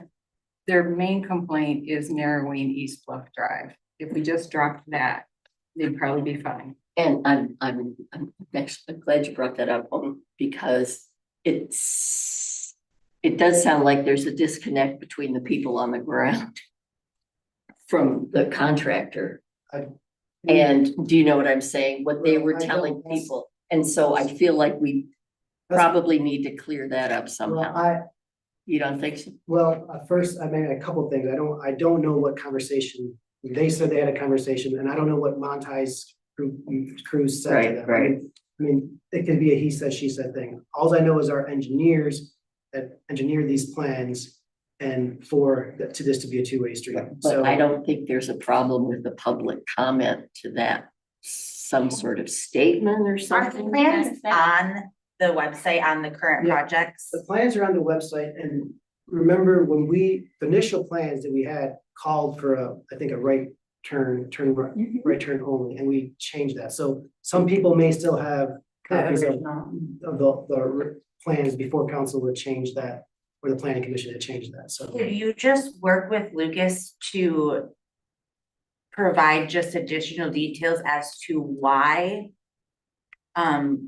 like pedestrian safety and the water runnage, like, cause you provided all of that to us. It's all in the minutes somewhere. If you could just make a document that says, this is why we've done, this is why we've done this. Yeah. Because that's what they asked. Their problem is gonna be that they can't, for first, second, third, maybe the fourth house, they can't park in front of their houses if you narrow the street. So I don't. Well, I can provide that, but I don't think that's gonna solve the issue. I think the issue is they want the plans to change. That's what I'm saying. Still want to have East Bluff Drive narrow. But this was all decided last year, like this, it went out to bid last December. But they came to the planning commission meetings and they all spoke it, because I was at that planning commission meeting. Mm-hmm. And they all spoke against it and the planning commission voted anyway. Then they came to city hall, they all came to the city hall meeting, they all spoke at it and it passed anyway. So they're feeling angry and frustrated that they're not being listened to. And it's their street and. But I'm not clear, and this is one of the things that potentially Lucas could explain again, is where is it narrowing? I'm not clear. We aren't narrowing all of East Bluff. It's, I think, a small amount down on that corner. I don't think it's a whole lot. Narrowing of State Street, I almost never see anybody park on that block of State Street anyway. Seriously, 4th of July, maybe. So what is concerning to me is that I don't feel like we need to re-explain our reasons for the project again, because it's already been voted on. I mean, that's my problem, is that we had discussions and the planning commission, as a matter of fact, didn't even have to vote on this. It was turned out to be, it was just, they looked at it and it turns out they didn't have to anyway. They spent an hour and a half on it, and at the end, in the last 10 minutes, John Iancongelli says, I don't even know why you're talking about this, because it's not even in your purview. And I'm like, and you waited till now to say that? No, I understand that, what you're saying. I understand exactly, but it doesn't change the fact planning committee, it's not that. It came back to the council and we discussed it. I think the purpose is the planning commission reviewed it for recommendation to council. And Yes, so I think first, there's a little disingenuous claims that this wasn't a transparent process. Again, I mean, council talked about, not for me, I'm just saying what we heard from the public. So this went to the planning commission, this went to the council a few times, and it was discussed. I think the bigger issue, we put all this aside though, the bigger issue is what obligations do we have under the existing contract with the contractor? And I can guarantee with being so close to this, that they're not gonna take it easily, like we're changing the project on them in a substantial way. right. And we could end up potentially in some sort of, I won't say litigation, but some sort of disagreement over how much costs we're gonna have to pay them. But I don't know. I mean, we'd have to approach the contractor. We have to talk to them. I mean, they are prepared to start on this project. They have their equipment set up. They're ready for this. So they blocked out other projects for this project. Sure. Knowing that they're gonna get X amount of money. Well, and that to me, I agree with you. It's not a that- simple change order. You're right. At this point, we're past the point of no return, in my opinion. These things were talked about in public. They were discussed in public meetings. The And I- council made a decision, and if this council, I mean, I'm concerned, I don't remember the exact date that we approved it, whether it was this council or a prior council. It was October. It was So- December when we accepted the bid. It was December It when was we when you were accepted gone. the bid, And I- which was yes, voted and I on by brought this. I said, I want to talk about this because it didn't make any sense to me. And Michael said to me, we've already talked about it. We're not talking about it again. And I think that's, and So that's what's frustrating to them, Seems is to me that we we- want to talk about it. People don't like it enough, we gotta listen to them a But- little bit. But you voted to accept the you bid. voted to accept the bid. Well, they said you got 3 bids, you wanna vote on this one, this one, and this one, so how do you not accept the bid? You don't accept the bid. Well, that was, where I got here, that was Well, in the pipeline. that's why I'm suggesting that a summary of what's actually happening. What the actual plan is. I mean, should we not address that? I mean, but I think you're absolutely right. We have a contract we've agreed to. It's 2 weeks before it starts. This was not done, and it was never done, and never stated in a meeting that it was done with the express purpose of narrowing streets. It was done with the express purpose of fixing 70-year-old infrastructure on State Street. That was the reason, because they have replaced and had to have replaced, done a lot of work on the other half of State Street between Summit and Lake. That was the reason they did it, was because they've already been repairing, and they said, we need to do the rest of this. And so the other things came up as a result of, should we be discussing this at the same time? But the reason was the infrastructure. Right, they're That was replacing the the water lines. So in that that expanded intersection. narrowing streets. Huh?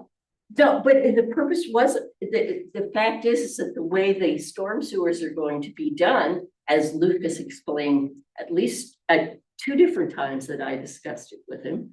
Fact is that the way they're doing it and the kinds of catch basins, I don't know the technical terms, will actually slow the water. It will not speed up the water. So, and we've had engineers do this and look at this, people who understand this stuff. I don't understand this stuff. I'm gonna trust an engineer that's looked at this. But that's the water flow on State Street, right? Yes. So why do we have to narrow East Bluff Drive? So that, again, that was part of the discussion that came in afterwards, is that while we're doing this project, is an opportunity to improve. We wanted to improve the sight lines at the corner. Yeah, I know, and you stand at that corner, because I've done it twice in the last 2 weeks, and you're like, that is impossible, you can't improve, in fact, it's a hilarious corner, because it has a stop sign that we had a 10-car stop at, and everybody then stops at the non-stop sign.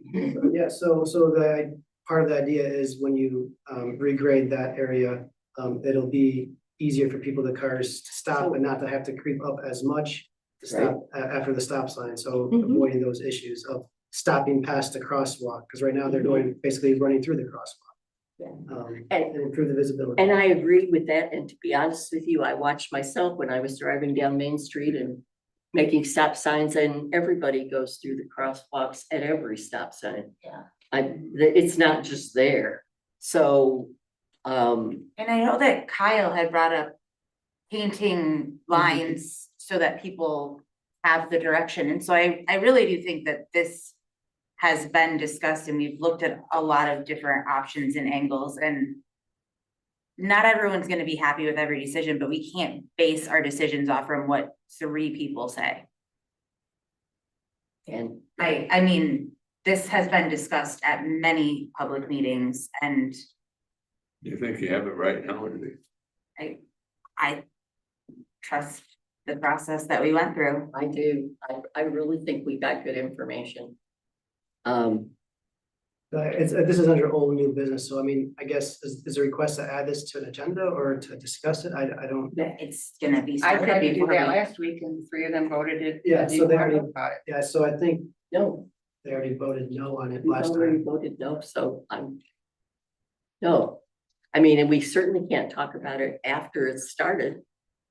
That doesn't make any sense. There, it's not on the upcoming city projects designs and plans. I'll add something about it. Okay. It's not, on their states. No.